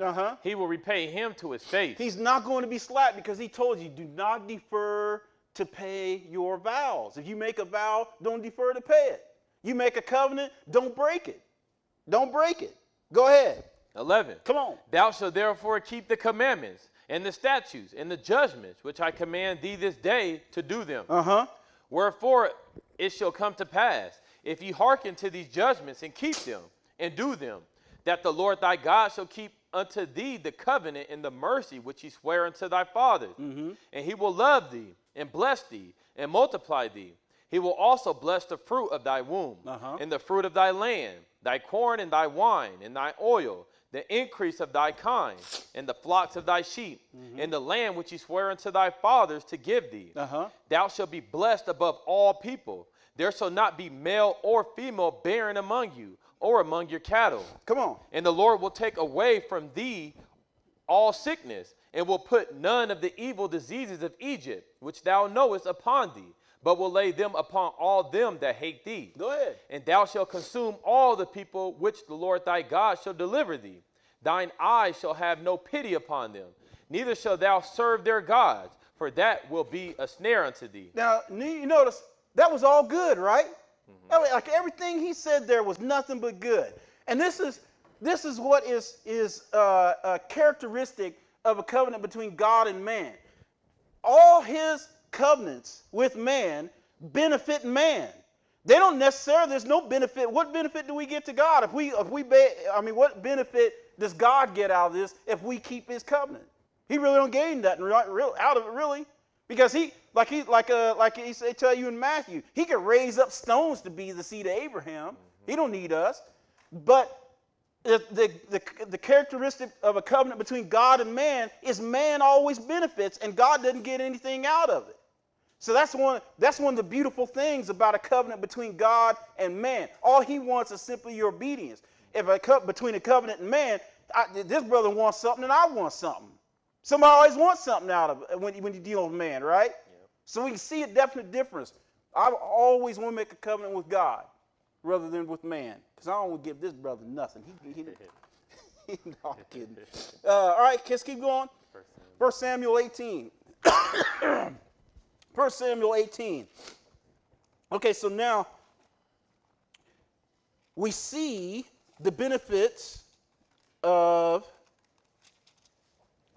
a covenant between God and man versus a covenant between man and man. But another characteristic, again, that I want you to see between, like I already explained, between man and man is the exchange of particular items. The exchange of something. I give you something, you give me something. There's an exchange here. And I wanted to throw this in because the world has done messed this up between Jonathan and David and got some weird, freaky stuff going on. This is nothing weird, freaky going on here. This was actually in recognition of how covenants work. But man's done messed things up. But I want to straighten out. We're going to look at it. It's 1 Samuel 18, pick it up at verse 1. 1 Samuel 18, and we're going to pick it up at verse 1. Go ahead. And it came to pass, when he had made an end of speaking unto Saul, that the soul of Jonathan was knit with the soul of David. Right, so those two were in agreement. They agreed with one another. They were boys. They loved each other like brethren, like we should, Go ahead. And Jonathan loved him as his own soul. So Jonathan loved him as his own soul, as his own self. Love thy neighbor as thyself, right? There's nothing freaky about this. The world got things messed up. Go ahead, verse 3. Verse 2. I'm sorry, 2. And Saul took him that day, and would let him go no more home to his father's house. Then Jonathan and David made a covenant, because he loved him as his own soul. Come on. And Jonathan stripped himself of the robe that was upon him, and gave it to David, and his garments, even to his sword, and to his bow. This is where they mess up stuff. Now, there ain't no freaky stuff going on here. So Jonathan stripped himself of the robe that was upon him, and gave it to David, and his garments, even the sword, and to his bow. Now, this is how serious. Back in the day, they took vows. They're so much so they exchanged things with one another. So much so, when the more serious it was, he would take off his garments, like his shield, I don't know what you call the thing, his breastplate. Take that off and exchange it with David. And David would wear his stuff. This is how close and personal this is. Ain't nothing freaky about it. They messed this whole thing up and got some kind of love tryst between Jonathan and David. It wasn't about that at all. It's all about a covenant and the exchange of items to seal the covenant, making the covenant and sealing the deal here. And if you read on, there's a feast that's going on, all this. Did you finish that, bro? Yeah. Okay, so let's finish that. Anyway, I just wanted to throw that in there and kind of clear that up because I heard some fools talking the other day about this nonsense. It just burns me up. Anyway, Jeremiah 33. I have no tolerance for alphabet nuts. Jeremiah 33.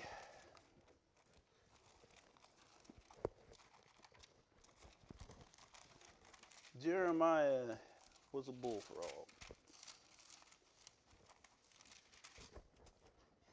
All right, Jeremiah 33, and we're going to pick it up at verse 23. 33 and 23.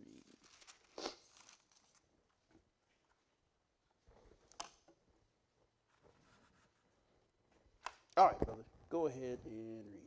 Moreover, the word of the Lord came to Jeremiah, saying, Considerest thou not what this people have spoken, saying, The two families which the Lord hath chosen, he hath even cast them off. Thus they have despised my people, that they should be no more a nation before them. Okay, so what you see, what we can kind of jump into the middle here. So what in the devil what's Jeremiah and the Lord, what are they talking about here? So again, he said, Considerest thou not what the people have spoken, saying. So again, if there's been some sayings here, then we're talking about an oath. There's been an oath made. And the two families which the Lord has chosen, he hadn't cast them off, thus have they despised my people, and they should not be no more a nation. So have they broken this covenant between these two? Have they broken the oath? Verse 25. Thus saith the Lord, If my covenant be not with day and night, and if I have not appointed the ordinances of heaven and earth. Okay, so what he's talking about here, what I want to focus on, is the perpetuity of a covenant, the perpetualness of a covenant. He says, Thus saith the Lord, if my covenant be not with day and night. Is there anything we can do to stop day and night from coming? So that's permanent, right? And unless the Lord stop it, there is nothing we can do to stop day and night. So this is what I'm talking about, the perpetualness of a covenant. And he's saying, I've made a covenant between these two families. He's talking about David and the Levites. And this is and I'll get into this because this is that part of it is the covenant of salt part. But we're getting to it. We're getting close to it. So he says, like day and night, and if I have not appointed the ordinance of heaven and of earth. So what is he talking about here? He's talking about in Deuteronomy 30, verse 19, where he says, I have set heaven and earth, or I've set heaven and earth to record this day against you, right? Or to witness this day. Let's go read it. I'm going to butcher it. My mind is all. Deuteronomy 30, and I know it's 19, I believe. 19. Yeah, 19. 30 and 19. Deuteronomy 30 and verse 19. Go ahead and read that real quick. I call heaven and earth to record this day against you. So he said, I call heaven and earth to record this day against you. Let me look real quick.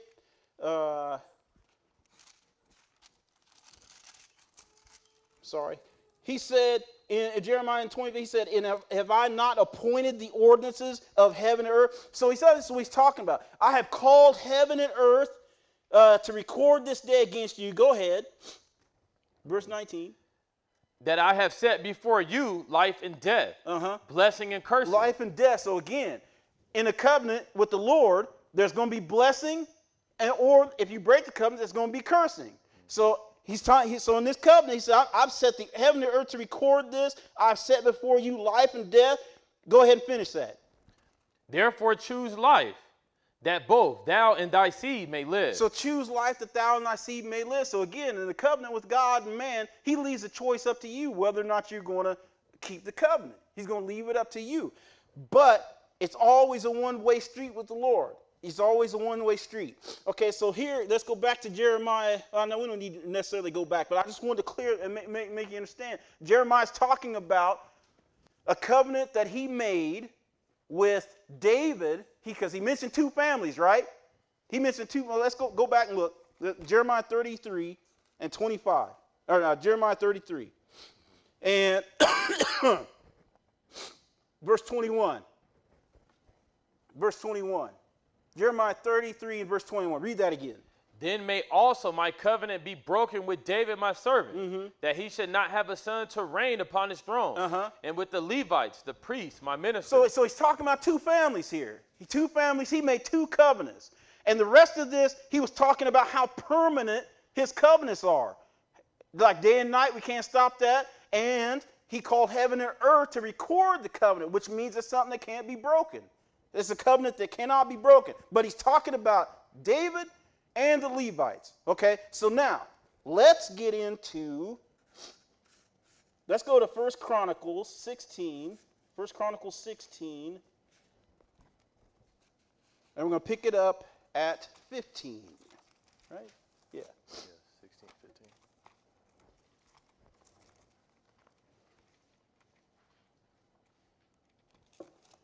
1 Chronicles 16.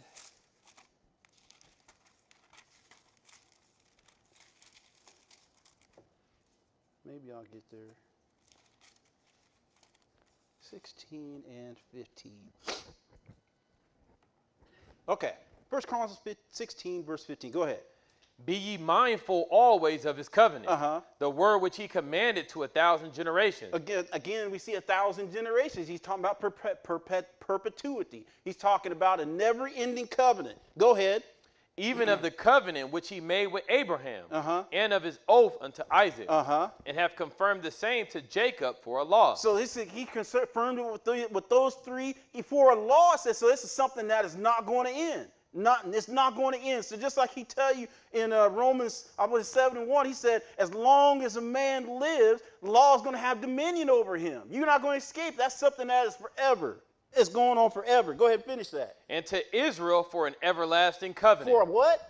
Everlasting. Everlasting covenant. This is perpetuity we're talking about here. Something that does not end. Keep going. Saying, unto thee will I give the land of Canaan, the lot of your inheritance, when ye were but few, even a few, and strangers in it. And when they went from nation to nation, and from one kingdom to another people, he suffered no man to do them wrong. Yea, he reproved kings for their sakes, saying, touch not mine anointed, and do my prophets no harm. So again, we see all the elements of a covenant here he's talking about, and how that covenant between God and man only benefits man. I mean, he did all these wonderful things to man. All we had to do was keep the covenant. All we had, and all these blessings would be on us. But no, we got, we always see the grass is greener on the other side of the fence. All right, so now let's go back to Mark 9. Keeping in mind some of the things that we have covered and learned, let's go back to Mark 9 where we started out. And we're going to get verse 49 again.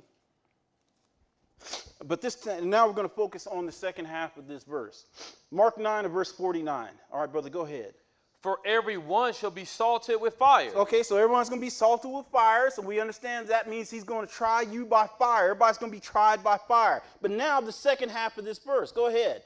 And every sacrifice shall be salted with salt. So, and now we're getting into the covenant of salt part of this lesson. Every sacrifice shall be salted with salt. So in all these sacrifices in all these covenants that there were sacrifices done, a salt has to be involved. So every sacrifice, I'm going to read that again. Every sacrifice shall be salted with salt. So I said, I wonder why that is. Let's look at and understand what is so significant about salt that he would make a statement like this. So we got a reference here that my brother's going to read.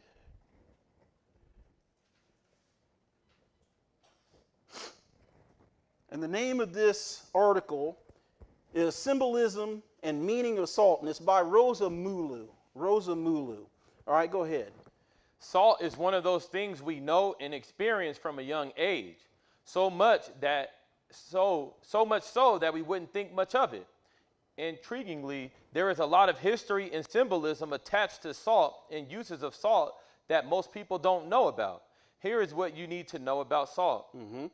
What is salt? So what is salt? Scientifically known as sodium chloride. Salt is a product of neutralization, reaction between an acid and a base. Generally speaking, I have no idea what he just said, but go ahead. Generally speaking, salt is obtained by processing salt mines or by evaporating either seawater or spring water. Okay, so you can get salt from a mine, or you can get it by evaporating salt or seawater. You can get salt from that, or spring water. You can get salt from that. Okay, go ahead. The earliest documented traces of the usage of salt date back to 6000 BC, where salt was extracted from evaporated water by civilizations such as Romania, China, Egyptians, Hebrews, Indians, Greeks, Hittites, and Byzantines. Okay, so going back even to Adam's day, they figured out and knew how to get salt. They figured out, okay, this the process I need to get salt. So they understood and knew how to get salt, going back even up to Adam's day. Go ahead. History shows that salt is so much a part of civilizations that it has even caused nations to go to war. So you see how serious salt was? Nations at one point in time would go to war just over salt. Go ahead. Salt comes in different textures in a variety of colors, ranging from white to pink, purple, gray, and black. Salt symbolism and meaning. Because of its characteristic qualities and usage in pre-medieval life and customs, salt has for centuries been a symbol of taste, purity, preservation, fidelity, luxury, and welcome. Salt, however, is also associated with bad connotations, namely chastisement, contamination, bad thoughts, and sometimes death. Right. Okay, so salt, in the symbolism, it has there's 9 characteristics of salt. Sorry. All right. So there's 9 characteristics of salt.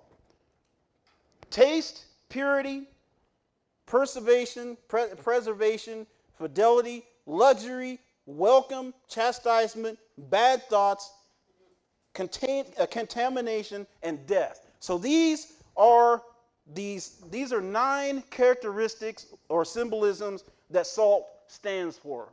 Okay? All right, and we're going to focus on these 9. We're going to focus on these 9. But he's going to read to you each one of these. Okay.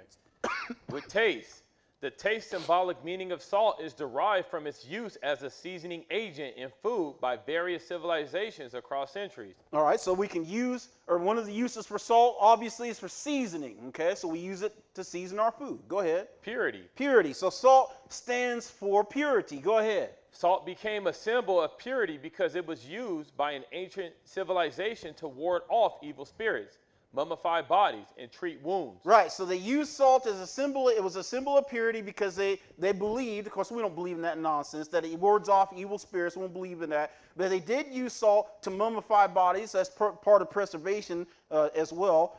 And important thing here, it treats wounds. They use salt to treat wounds. Okay, now remember that, because we're going to read examples of that part of the purity. Go ahead.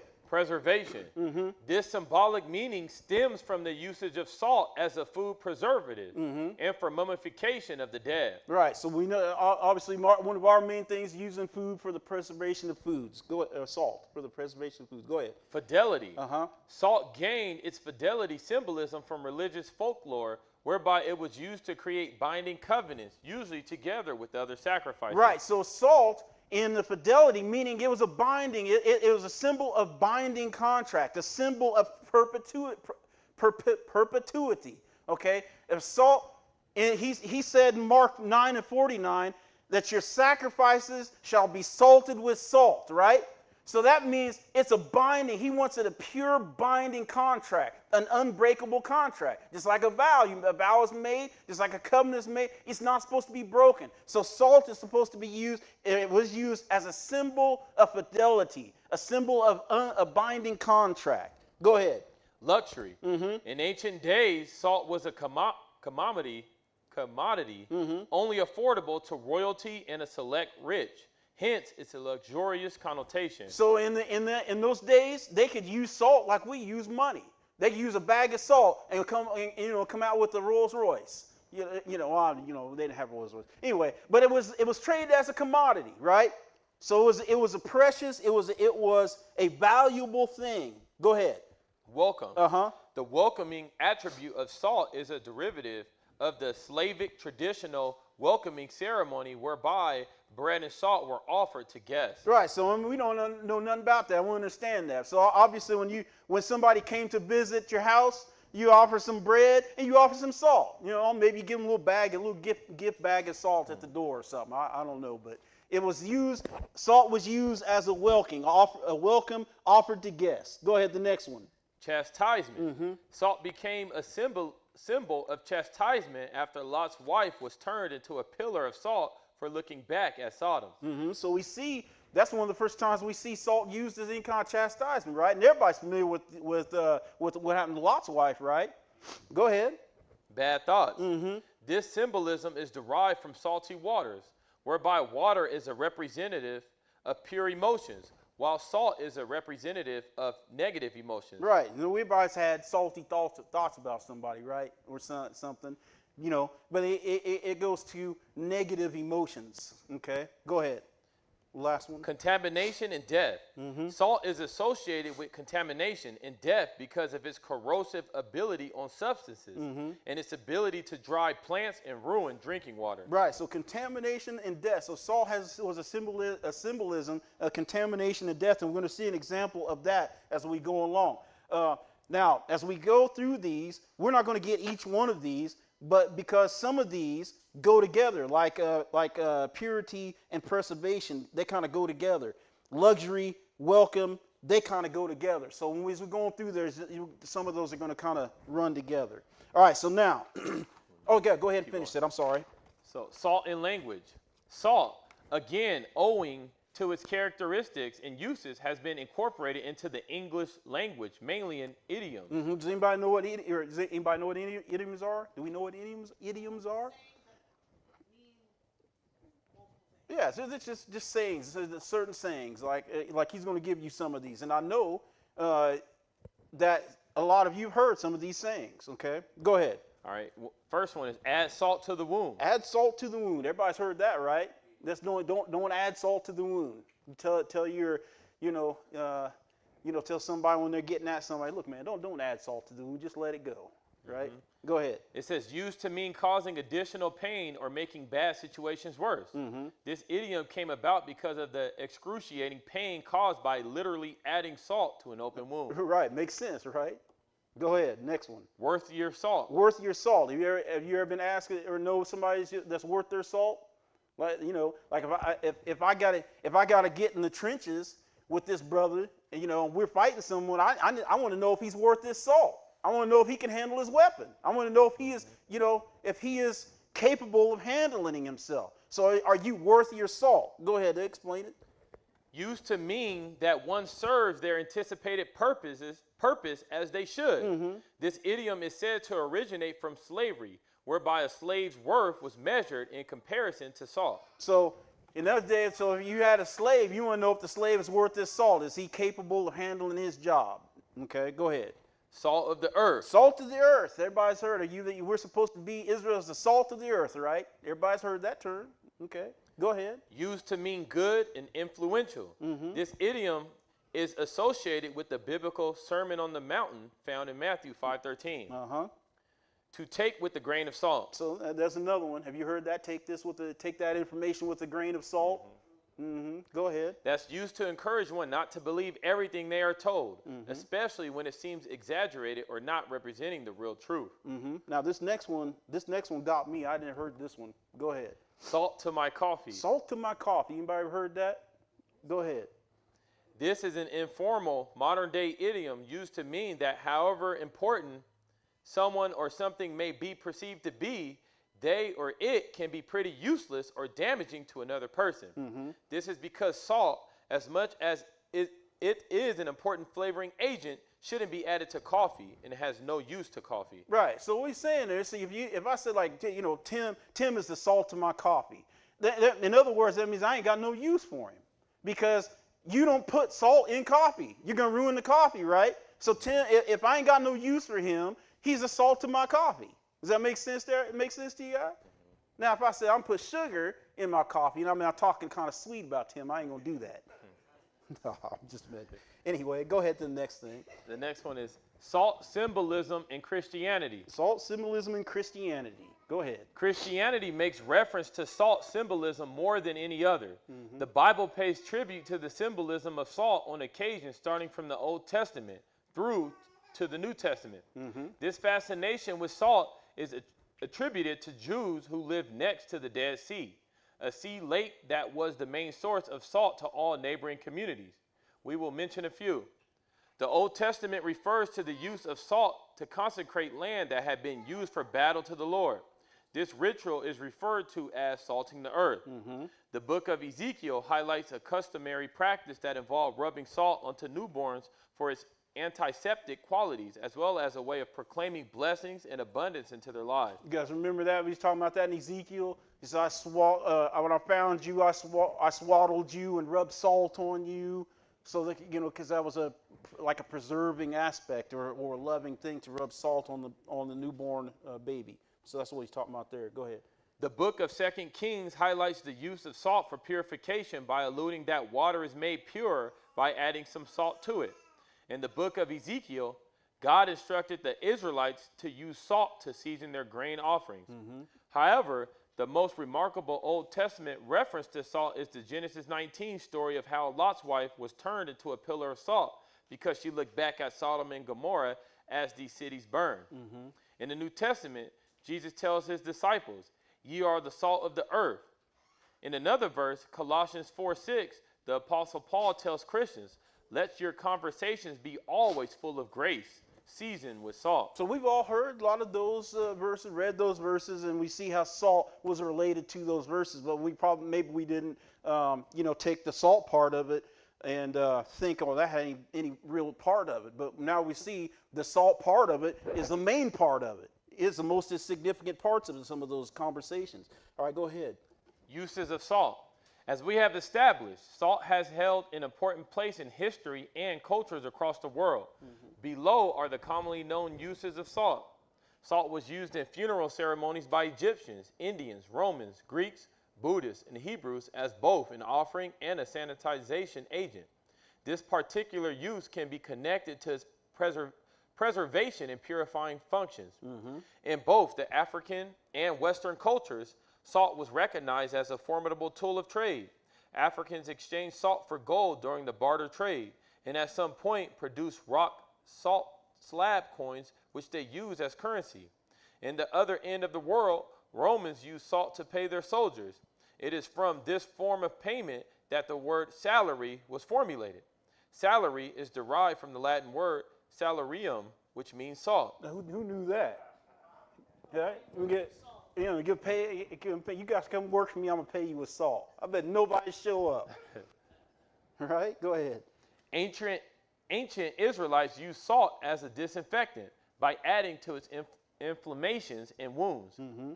The most popular use of salt that transcends ancient times to the modern day is that it is added to food as a seasoning. In fact, one of the 5 basic tastes of the human tongue is salt. Food processing industries have taken to using salt as a preservative as well as seasoning. Apart from adding the taste value to our food, salt intake nourishes our bodies with iodine, which in turn protects us from iodine deficiency diseases like, was that goiter? Yeah, goiter. Goiter. It is important to note, however, that salt with sodium should be taken with caution, as too much sodium causes cardiovascular diseases. In the modern day, salt is still used for consecration and purification, and most especially by the Roman Catholic Church, where it is a major ingredient in holy water required for every Mass. Oh, okay. Salt is also used for various industrial processes like water conditioning and de-icing highways, among others. Wrapping up, salt is evidently one of those things that civilization discovered and valued so highly that it has now become a way of life. Though historically it was an expensive commodity, only affordable to a select few. In modern day, it is very affordable and is used in almost all households. Salt continues to be a symbolic object. Gonna skip it. Ubiquitously. used and valued around the globe. Okay. So we see how salt going way back is used. It's so valuable that it was an accepted form of payment to Roman soldiers to this day and age where everybody's got salt and pepper shaker on their tables, right? And so since it's so common that we've all got salt and pepper shakers on our table, that lets you know, or you can see how we kind of take it for granted because it's so readily available to us. But salt, even though it seems it's readily available to us, we can see how it plays an important role in our life. It still has a major role in our life, even though we don't, just like breathing air. We don't really think about it. You don't think about breathing all day long until somebody's got their hands around your throat and you need some breath. Then you think about it, right? You don't think about your heart beating, but you know it's beating, right? So salt, same thing. We need that salt just like that. That's how important salt is in our everyday life. Now, let's get into the covenant of salt. Let's go to Job 6, and we're going to start looking at these things. Job 6 and 6. Let's see what the Bible says. Job 6, verse 6. I thought that article was interesting. There's some things in there I never even knew about salt before. Job 6, verse 6. How does it read? Can that which is unsavory be eaten without salt? Can that don't have taste be eaten without salt? You have to eat. You eat something, you want it to have some taste, right? So what you do, you give it some taste, you add some salt or some seasoning to it, right? Go ahead. Or is there any taste in the white of an egg? Now, I don't eat eggs because I'm allergic to them, but I've been told the egg white doesn't have no taste to it, right? So you got to season it with something, right? Or else you don't even know you're eating. It's like eating paper or something, I guess, right? Some hot sauce, you put some hot sauce or something on it, I don't know. So we see salt taste here. All right, let's keep going. 2 Kings 2. Pick it up at verse 19. 2 Kings 2, pick it up at verse 19.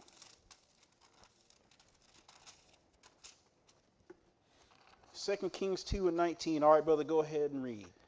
And the men of the city said unto Elisha, Behold, I pray thee, the situation of this city is pleasant, as my Lord seeth, but the water is not, and the ground barren. And he said, Bring me a new cruse, and put salt therein. And they brought it to him.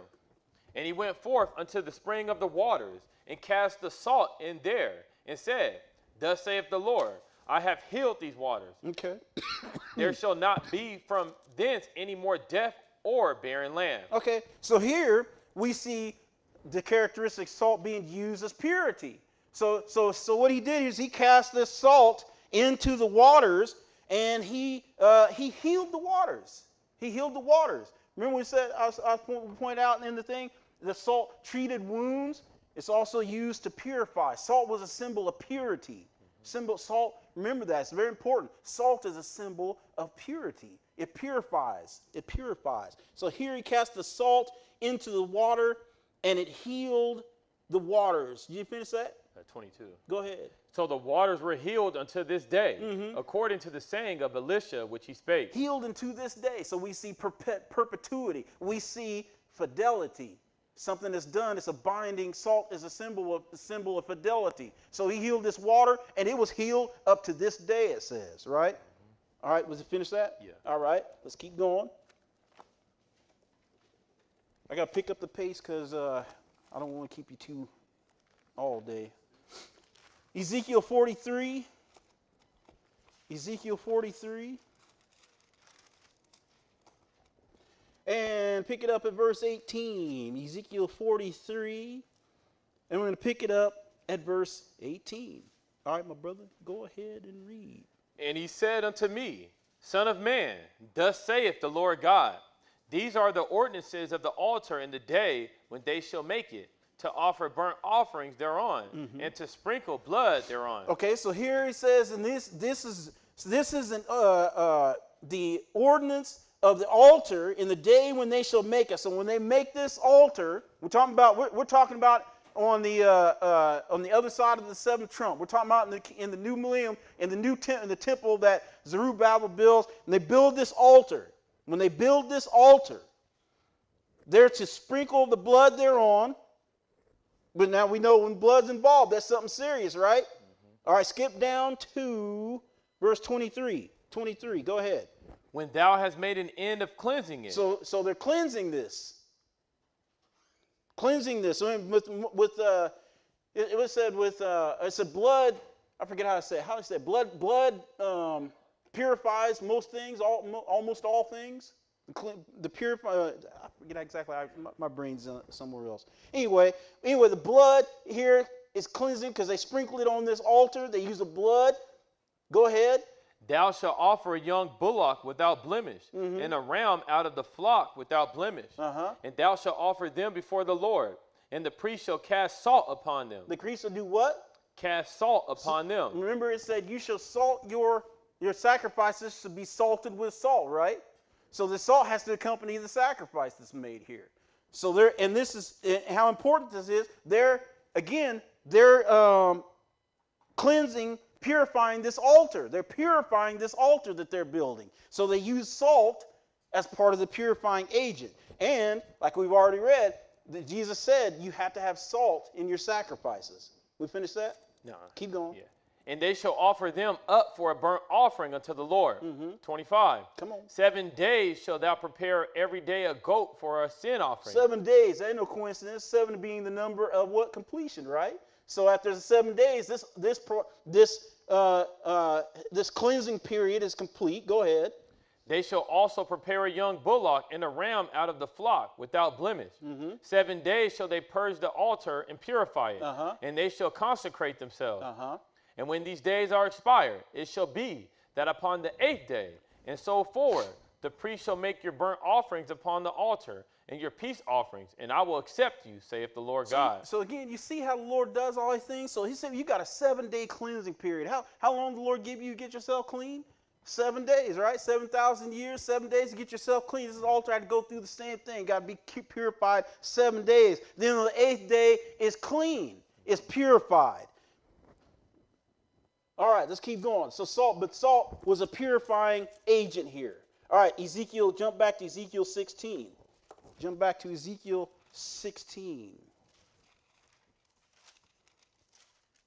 And we're going to pick it up at verse 1. 16 and 1. Ezekiel 16, verse 1. All right, brother, go ahead. Again, the word of the Lord came unto me, saying, Son of man, cause Jerusalem to know her abominations, and say, Thus saith the Lord God unto Jerusalem, Thy birth and thy nativity is of the land of Canaan. Thy father was an Amorite, and thy mother an Hittite. And as far as thy nativity, in the day thou was born, thy navel was not cut, neither was thou washed in water to supple thee. Thou was not salted at all, nor swaddled at all. Right, so this is what I was talking about in the article. This is what he was referring to. I forgot I added this in there.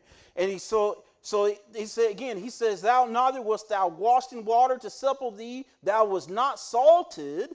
Again, the preservation here and the purity part of this. Thou was not salted or swaddled at all. Verse, was that it? That's it. So that's all I wanted out of that. To show you, okay, this is what that was referring to in that article. Leviticus 2. Leviticus 2.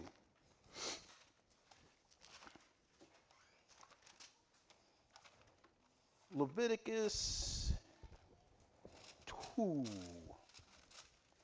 Let us go to the law. Let us go to the law. Jesus said, Mark 9:49, that every sacrifice shall be salted with salt. So that is part of the law. Must be done. Leviticus 2, pick it up at verse 12. Go ahead. As for the oblation of the first fruits, ye shall offer them unto the Lord, but they shall not be burnt on the altar for a sweet savor.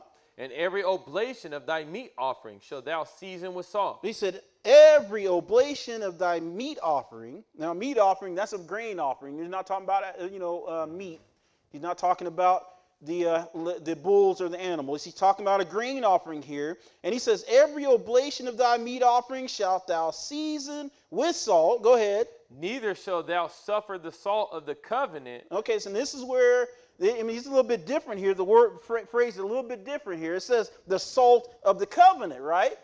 The salt of the covenant. So here he used a little bit different terminology, but it's the same thing as the covenant of salt. I didn't write it down, but the name of the title of the lesson is covenant of salt. So here he says the salt of the covenant. Who is he talking to here? He's talking to the Levites in particular, because they're the ones that do this sacrifice. So talking to the Levites here, remember Jeremiah, I believe it was 33, I think it was, when he was talking about the two families, right? He made a covenant between two families. He said he was talking about David, and he was talking about the Levites, okay? Those two very important covenants that cannot be broken, Jeremiah said. One like day and night. You can't stop day and you can't stop night. So now we're talking about here the salt of the covenant. So he's making a covenant here with the Levites that cannot be broken. This is why salt has to be involved, because it's a symbol of purity, a symbol of preservation, and a symbol of fidelity, perpetuity, something that can't be broken. So start at the top of that verse again, please. 13. Come on. And every oblation of thy meat offering shalt thou season with salt. Neither shalt thou suffer the salt of the covenant of thy God to be lacking from thy meat offering. Go ahead. With all thine offerings thou shalt offer salt. With all thine offerings thou shalt offer salt. You have to have salt in these offerings because it symbolizes, again, it symbolizes purity. It symbolizes that truth, purity and truth. It symbolizes purity and truth, and it also symbolizes a binding contract that cannot be broken. The salt of the covenant, it cannot be broken. This is why the Lord said everyone is going to be salted by fire, and every sacrifice has to be salted with salt, because he wants purity and he wants a binding contract. He wants it not to be broken, right? We finished? Okay, so now, this is not unlike, everybody knows, because we just went through the Feast of Unleavened Bread. What does sin represent? Or what does leaven represent, I mean? Leaven represents sin, right? So salt represents purity. So we see how he uses certain things, or even in this case, we're talking about seasonings. He used these certain things to represent or to show you something. Leaven represents sin. Let's go back, jump up to, what verse is it? 11. Verse 11, and read that. No meat offering. No meat offering. Which ye shall bring unto the Lord, shall be made with leaven. Shall be made with leaven. Go ahead. For ye shall burn no leaven, nor any honey, in any offering of the Lord made by fire. So in his meat offerings, his bread offerings, he said you don't put no leaven in it. Because why? Because leaven represents a sin. What can we not have during the Feast of Unleavened Bread? No bread. Because why? Because it represents sin. So just like leaven represents sin, salt represents purity. It represents truth. It represents fidelity. It represents perpetuity. Okay? It's a binding, it represents a binding contract, an everlasting covenant. Everybody follow that? You got that? Okay. I just want to make sure I make that clear. All right. Ezra, let's go to Ezra 6. Ezra 6. So now we're going to look at the luxury of salt. We're going to see the luxuries of salt. If I remember right. Ezra 6, or this, actually I think this just shows the importance of it. Ezra 6 and verse 6. Ezra 6 and verse 6. Just show you how important salt was. It was not forgotten. Ezra 6 and verse 6. Go ahead. Now therefore, Tatnai, governor beyond the river, Shethar-boznai, and your companions, the Apharsachites, which are beyond the river, be ye far from thence. No, I didn't do that to you on purpose. I actually needed that. Go ahead. Let the work of this house of God alone.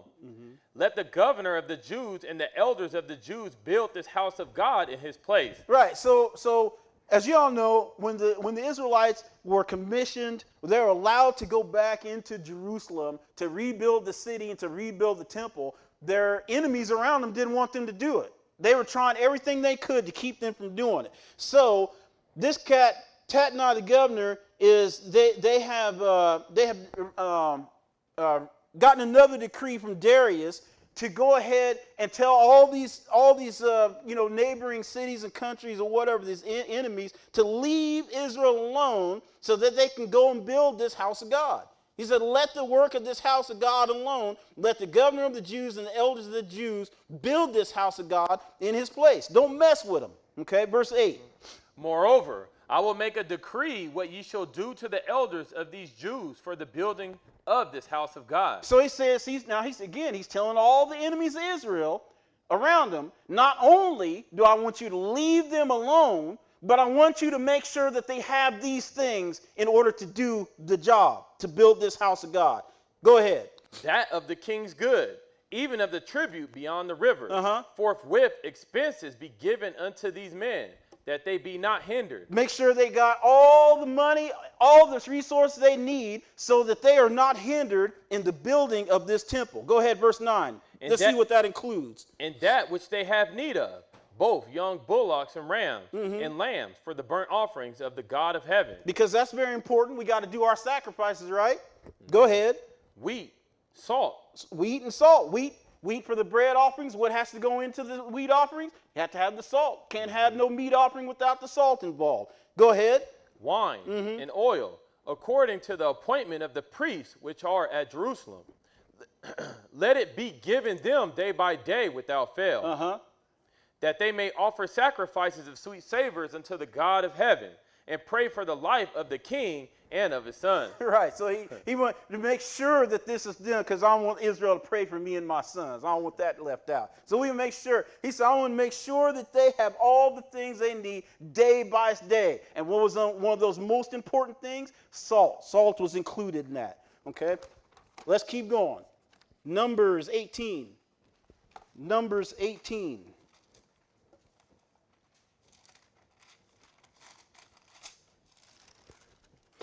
Numbers 18, we're going to pick it up at verse 19. Numbers 18 and verse 19.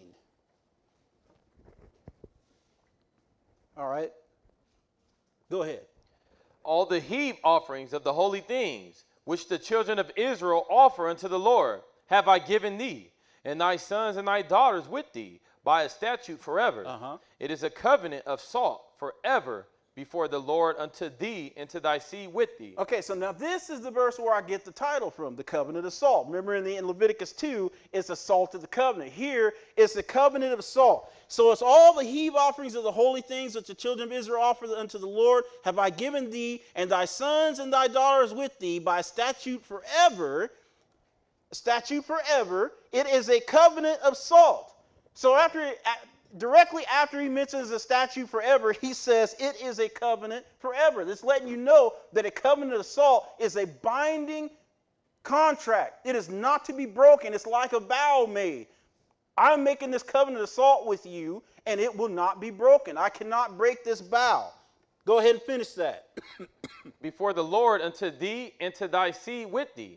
And the Lord spake unto Aaron, Thou shalt have no inheritance in their land, neither shalt thou have any part among them. I am thy part, and thine inheritance among the children of Israel. Right, so now we understand who he's talking to. Remember, in Jeremiah said he's talking to two families. He had a covenant with two families, David and the Levites. Here we're seeing he's making this covenant, or the covenant that he is making with the Levites. And this is a covenant made of salt. He's making this covenant with Levi because he said that they will have no inheritance in the land. Everybody understands that, right? The Levites didn't get an inheritance.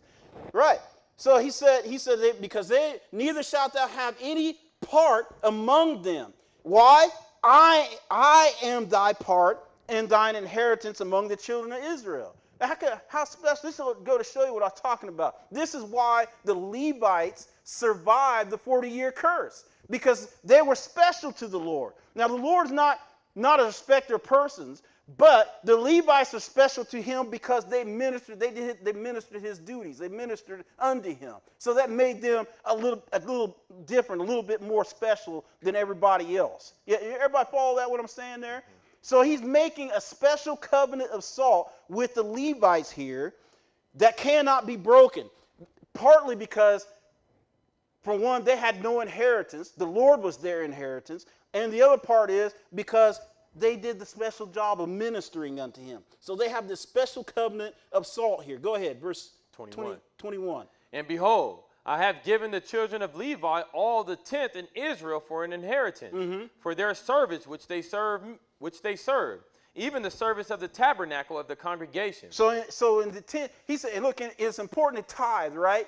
You give a tenth of everything to the Lord, right? The tenth of your first fruits. And of that tenth, the Levites get a tenth. So they get a tenth of all the best stuff, because you're supposed to give your best to the Lord, right?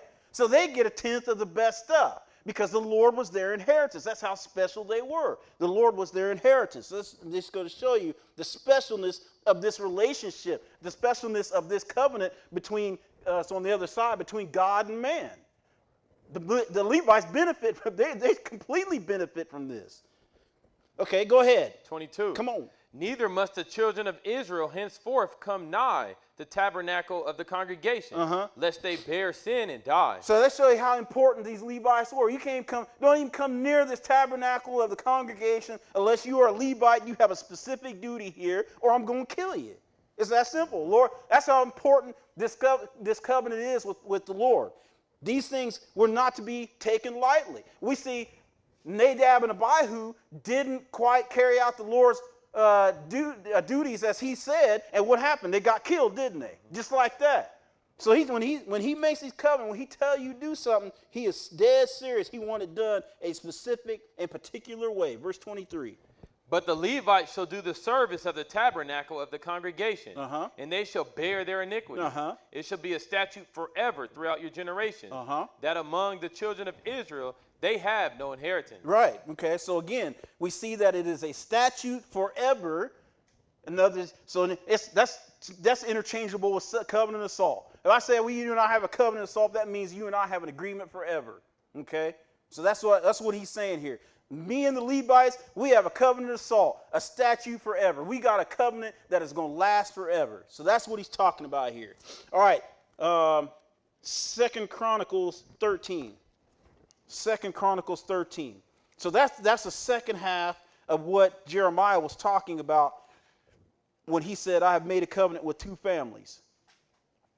2 Chronicles 13.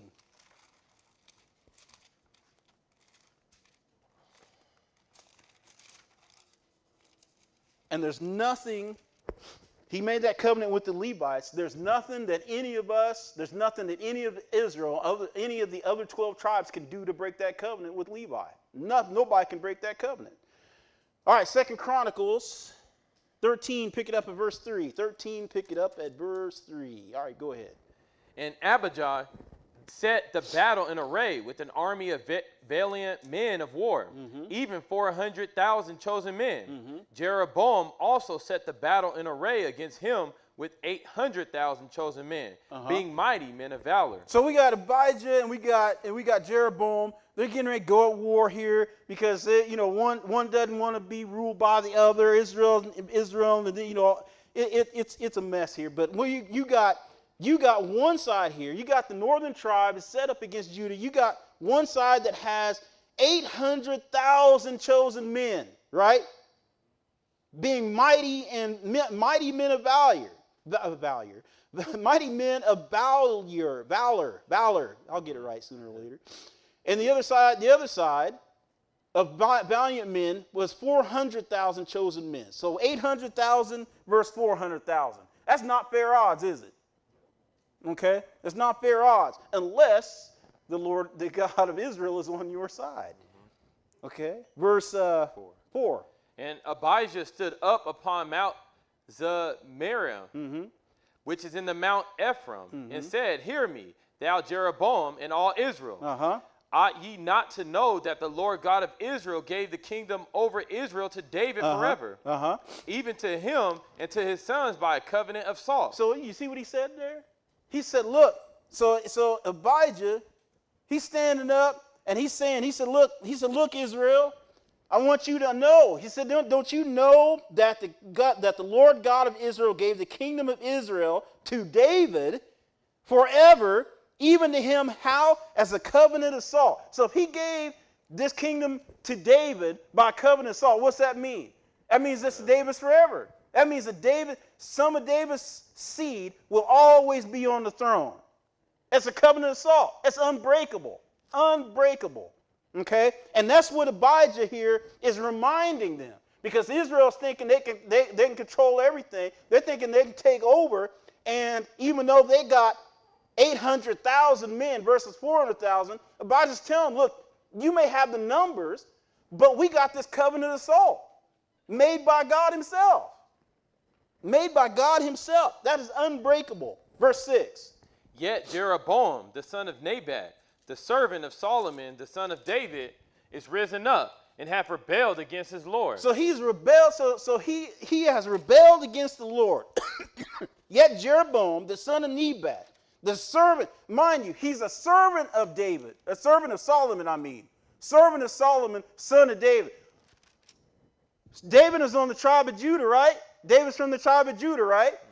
Mm-hmm. Okay, so if Judah comes from David's loins and this covenant is made, this covenant of salt is made with David, that means Judah is under that covenant, right? Mm-hmm. So Israel, the northern kingdom, ain't got no business going up against this covenant with the Lord.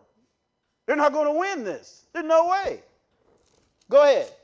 Verse 7. Come on. And there are gathered unto him vain men, the children of Belial, and have strengthened themselves against Rehoboam, the son of Solomon, when Rehoboam was young and tenderhearted and could not withstand them. So what has happened? They got Rehoboam when he was young and too young to defend himself, and now they got him puffed up, and now he's making these mistakes. But verse 8. And now ye think to withstand the kingdom of the Lord in the hand of the sons of David, Mm-hmm. and ye be a great multitude, and there are with you golden calves, which Jeroboam made you for God. And what is it with the golden calves? Why we can't leave them things alone? I don't understand that. It was silliness. Anyway, go verse 9. Have ye not cast out the priests of the Lord, the sons of Aaron, and the Levites, and have made you priests after the manner of the nations of other lands, Mm-hmm. so that whosoever cometh to consecrate himself with the young bullock and 7 rams, the same may be a priest of them that are no gods.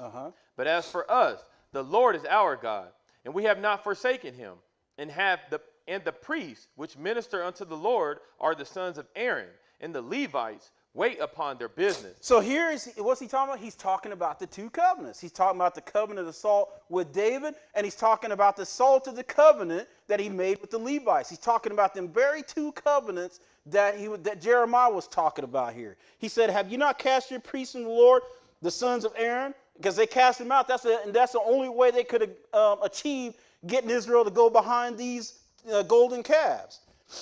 And the Levites and have made you priests after the manner of the nations. So they made up their own priests. So whoever cometh to consecrate himself with a young bullock and 7 rams, same may be a priest of them that are no gods. So they done messed up twice here. One, they done got rid of the Levites, who God made a covenant of salt with, and they're defying the covenant of salt that the Lord made with David. So they're messing up twice here. Really bad. Messing up, breaking two very solid covenants that are supposed to be forever with the Lord. Both of the covenants, one with David, the other with the Levites.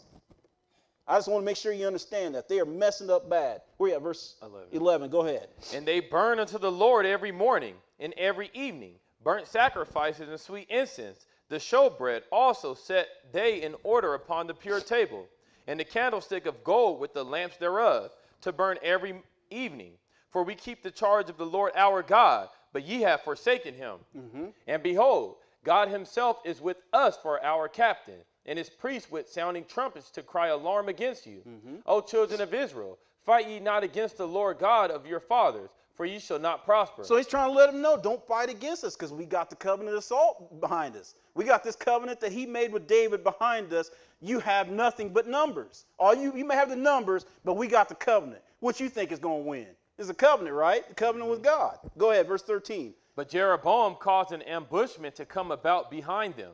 So they were before Judah, and the ambushment was behind them. And when Judah looked back, behold, the battle was before and behind. And they cried unto the Lord, and the priest sounded with the trumpets. So so Jeroboam surrounded Judah. Okay, so he surrounded them, and they look, and that looks like dire straits. They're surrounded, they're outnumbered, and now they are surrounded. And they cried out to the Lord, and the priest sounded with the trumpets. Verse 15. Then the men of Judah gave a shout. And as the men of Judah shouted, it came to pass that God smote Jeroboam and all Israel before Abijah and Judah. Who did this? God. God did this, right? Because they're defying his covenant. He made this covenant. So he's going to stand by. He's not a covenant breaker. He said, I'm going to do this. I'm going to do it. So he smote Jeroboam and all Israel before Abijah and Judah. Go ahead. And the children of Israel fled before Judah, and God delivered them into their hand. And Abijah and his people slew them with a great slaughter. So there fell down slain of Israel 500,000 chosen men. Killed 500,000 of them. 400,000 killed five. Well, the Lord actually did all his killing. But you would think that's exactly half, right? Exactly half. No, a little over half of what they had, because they had 800,000, right? Yeah, so he killed 500,000 chosen men. Verse 18. Thus the children of Israel were brought under at that time, and the children of Judah prevailed, because they relied upon the Lord God of their fathers. Because they relied upon the Lord, the God of their fathers, because they knew they had the covenant assault behind them. They knew as long as that covenant assault is between God and David, that nothing could break it. No numbers could break that. No numbers. So this is the importance. This is what I'm saying. We got to understand, when we make a vow, we make a covenant with the Lord, he's going to stand by his, but he fully expects us to do our part. He fully expects that. Genesis 19. Genesis 19. We're almost done, y'all. Genesis 19. We're going to pick it up at verse 24.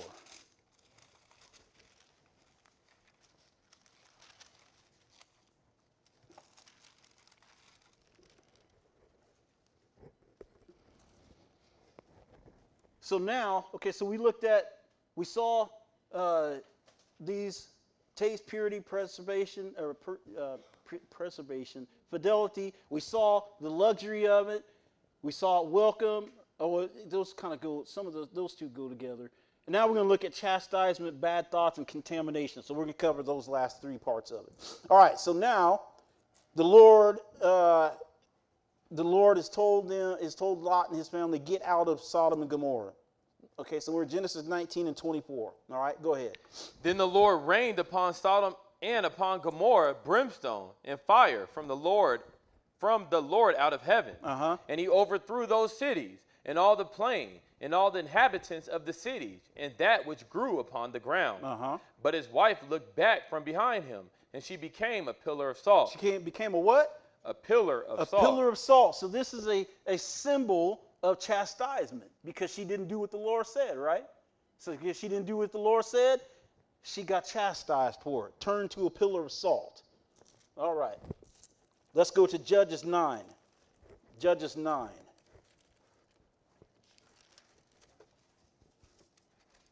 Judges 9, we're going to pick it up at verse 38. Judges 9, pick it up at verse 38. So here is an example of contamination and thought and death. All right, 38. Go ahead. Then said Zebul unto him, where is now thy mouth, wherewith thou saidest, who is Abimelech, that we should serve him? Is not this the people that thou hast despised? Go out, I pray now, and fight with them. So, of course, obviously we jumped in the middle of this. And the people of this, what is it? I forget what area this was. Shechem. So the people of Shechem have been a continual thorn in the side of Zebul. They've been a continual thorn in the side of Zebul. And now he said, look, then said Zebul unto them, where is now thy mouth wherewith thou sayest, who is Abimelech? So he's going to get back at them, okay, from running the mouth. Verse, where you at, 39? 39. Go ahead. And Gaal went out before the men of Shechem and fought with Abimelech. And Abimelech chased him, and he fled before him, and many were overthrown and wounded, even unto the entering of the gate.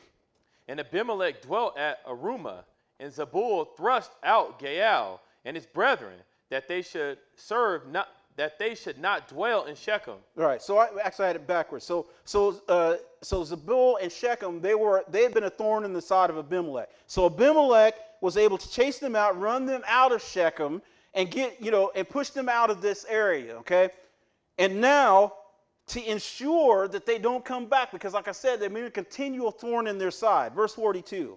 And it came to pass on the morrow that the people went out into the field, and they told Abimelech. And he took the people and divided them into 3 companies, and laid wait in the field, and looked, and behold, the people were come forth out of the city. And he rose up against them and smote them. And Abimelech and the company that was with him rushed forward and stood in the entering of the gate of the city. And the 2 other companies ran upon all the people that were in the fields and slew them. And Abimelech fought against the city all that day. And he took the city and slew the people that was therein, and beat down the city and sold it with salt. Okay, so that's the part I wanted to get to. So he beat down the city, and then after he beat down the city, got all of them out of there. What he did was he sold the city with salt. Okay, now the Romans had a policy called scorched earth. Whenever they destroyed the area, they scorched the earth, and they also salted it. To make sure that none of the area was usable again. So none of their enemies could use the area again. So what Abimelech is doing here, after he beat down the city, it says that he sowed it with salt. Now, even if Abimelech had enough salt to actually throw it all over this area, to salt this whole area, that would be a mind-blowing task. But what is important is the symbolism of this, because salt symbolizes many things, as we can see. It symbolizes many things. So what he was doing was showing the people when he sowed salt in the city of Shechem. That means that he owns this city forever, and he does not want anyone to return to it. That was the symbolism of it. So it symbolized contamination and death. He's letting them know. He's serving them notice. If you come back to this city, I'm going to kill you. So that's why he sowed it with salt. Okay? So we see the symbolism behind that. All right, let's keep going. Jeremiah 17. Jeremiah 17.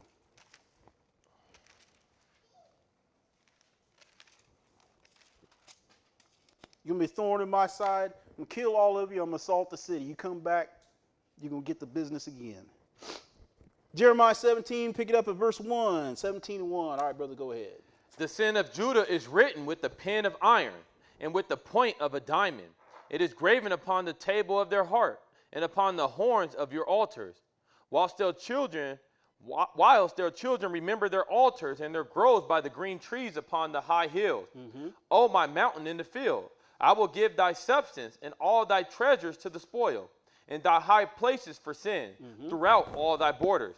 And thou, even thyself, shall discontinue from thine heritage that I gave thee. And I will cause thee to serve thine enemies in the land which thou knowest not.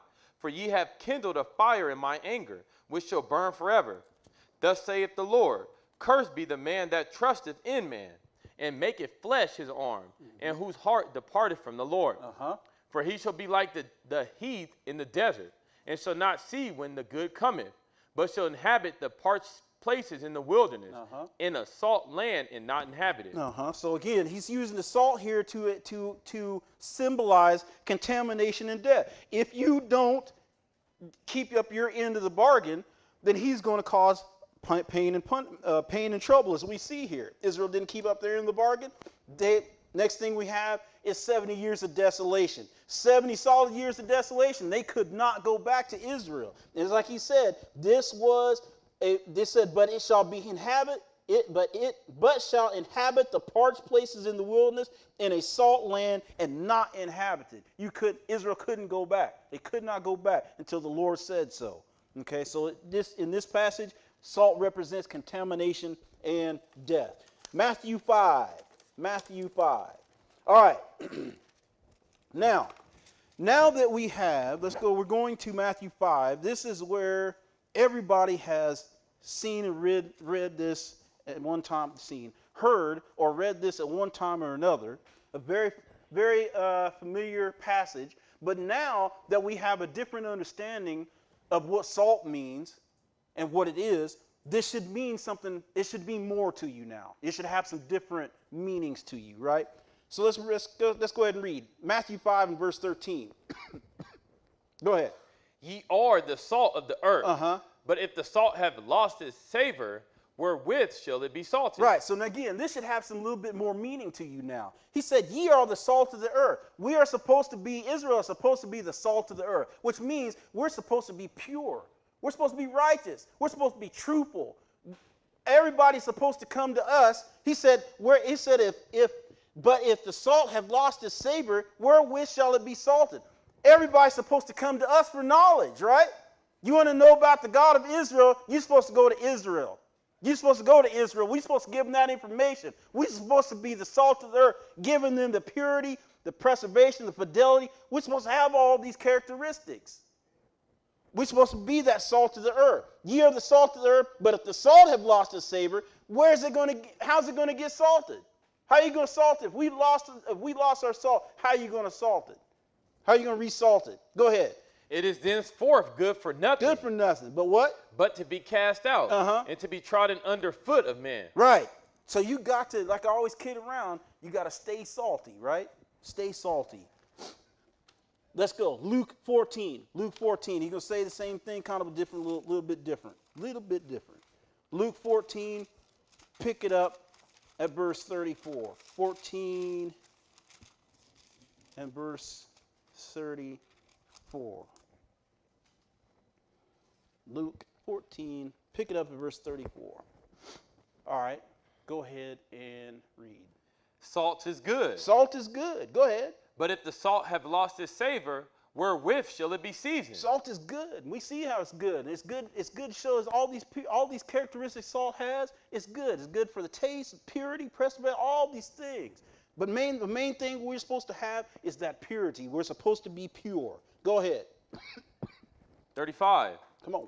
It is neither fit for the land, nor yet for the dunghill, but men cast it out. He that have ears to hear, let him hear. He said, if you lost your savor, wherewith shall it be said? So if you lost your salt, he said you are not even fit for the dunghill? Really?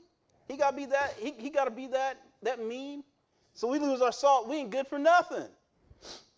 He that hath ears to hear, let him hear. Let's go to the last place. Mark 9 and verse 50. Mark 9 and 50. This is where it all started. This passage got all this mess started. Mark 9, pick it up at verse 50. All right, go ahead. Salt is good. But if the salt have lost its saltness, wherewith will ye season it? Have salt in yourselves, and have peace one with another. Have salt in yourselves and have peace with one another. So again, brothers and sisters, keep your hands from sin. Make sure that you are serious about your vows and your covenants with God. And he says, have salt in yourselves and have peace with one another. Like I said already, stay salty. May the Lord add a blessing to the reading, hearing, and doing of his word. And I hope you got some understanding in Jesus' name.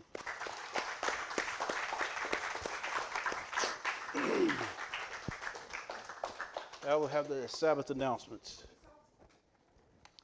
We welcome you and hope today's lesson increased your knowledge of the Holy Bible. Adult question and answer will begin 1 hour after the lesson ends. We have question and answer every Wednesday at 5 p.m. via telephone conference line. The number and access code are located at the top of the lesson, or see the live stream of question and answer at www.thykingdomcome7.com. If you are interested in being baptized, please place your name on the list at the literature table. Remember to follow the dress code when attending our services. Men should remove all hats and all head coverings during service times. Women should wear a head covering, such as a hat or scarf, during the service. Women should not wear tight-fitting pants or skirts or revealing clothing. Attire should be modest according to the Bible. If your child becomes restless during the Bible lesson, we encourage you to remove your child from the room until he or she has settled. Your tithes and offerings are always appreciated. Please place your tithes and offerings in an offering envelope and deposit it in the offering box. Your cooperation is greatly appreciated. Again, thank you for coming, and we hope to see you on the next Sabbath. Peace. Peace. So if there's no other announcements, we will go ahead and stand face Jerusalem and close out. We'll have a Q&A at approximately 4:30. We got the Pentecost, huh? Pentecost what next week? Oh, Pentecost next week. Right on.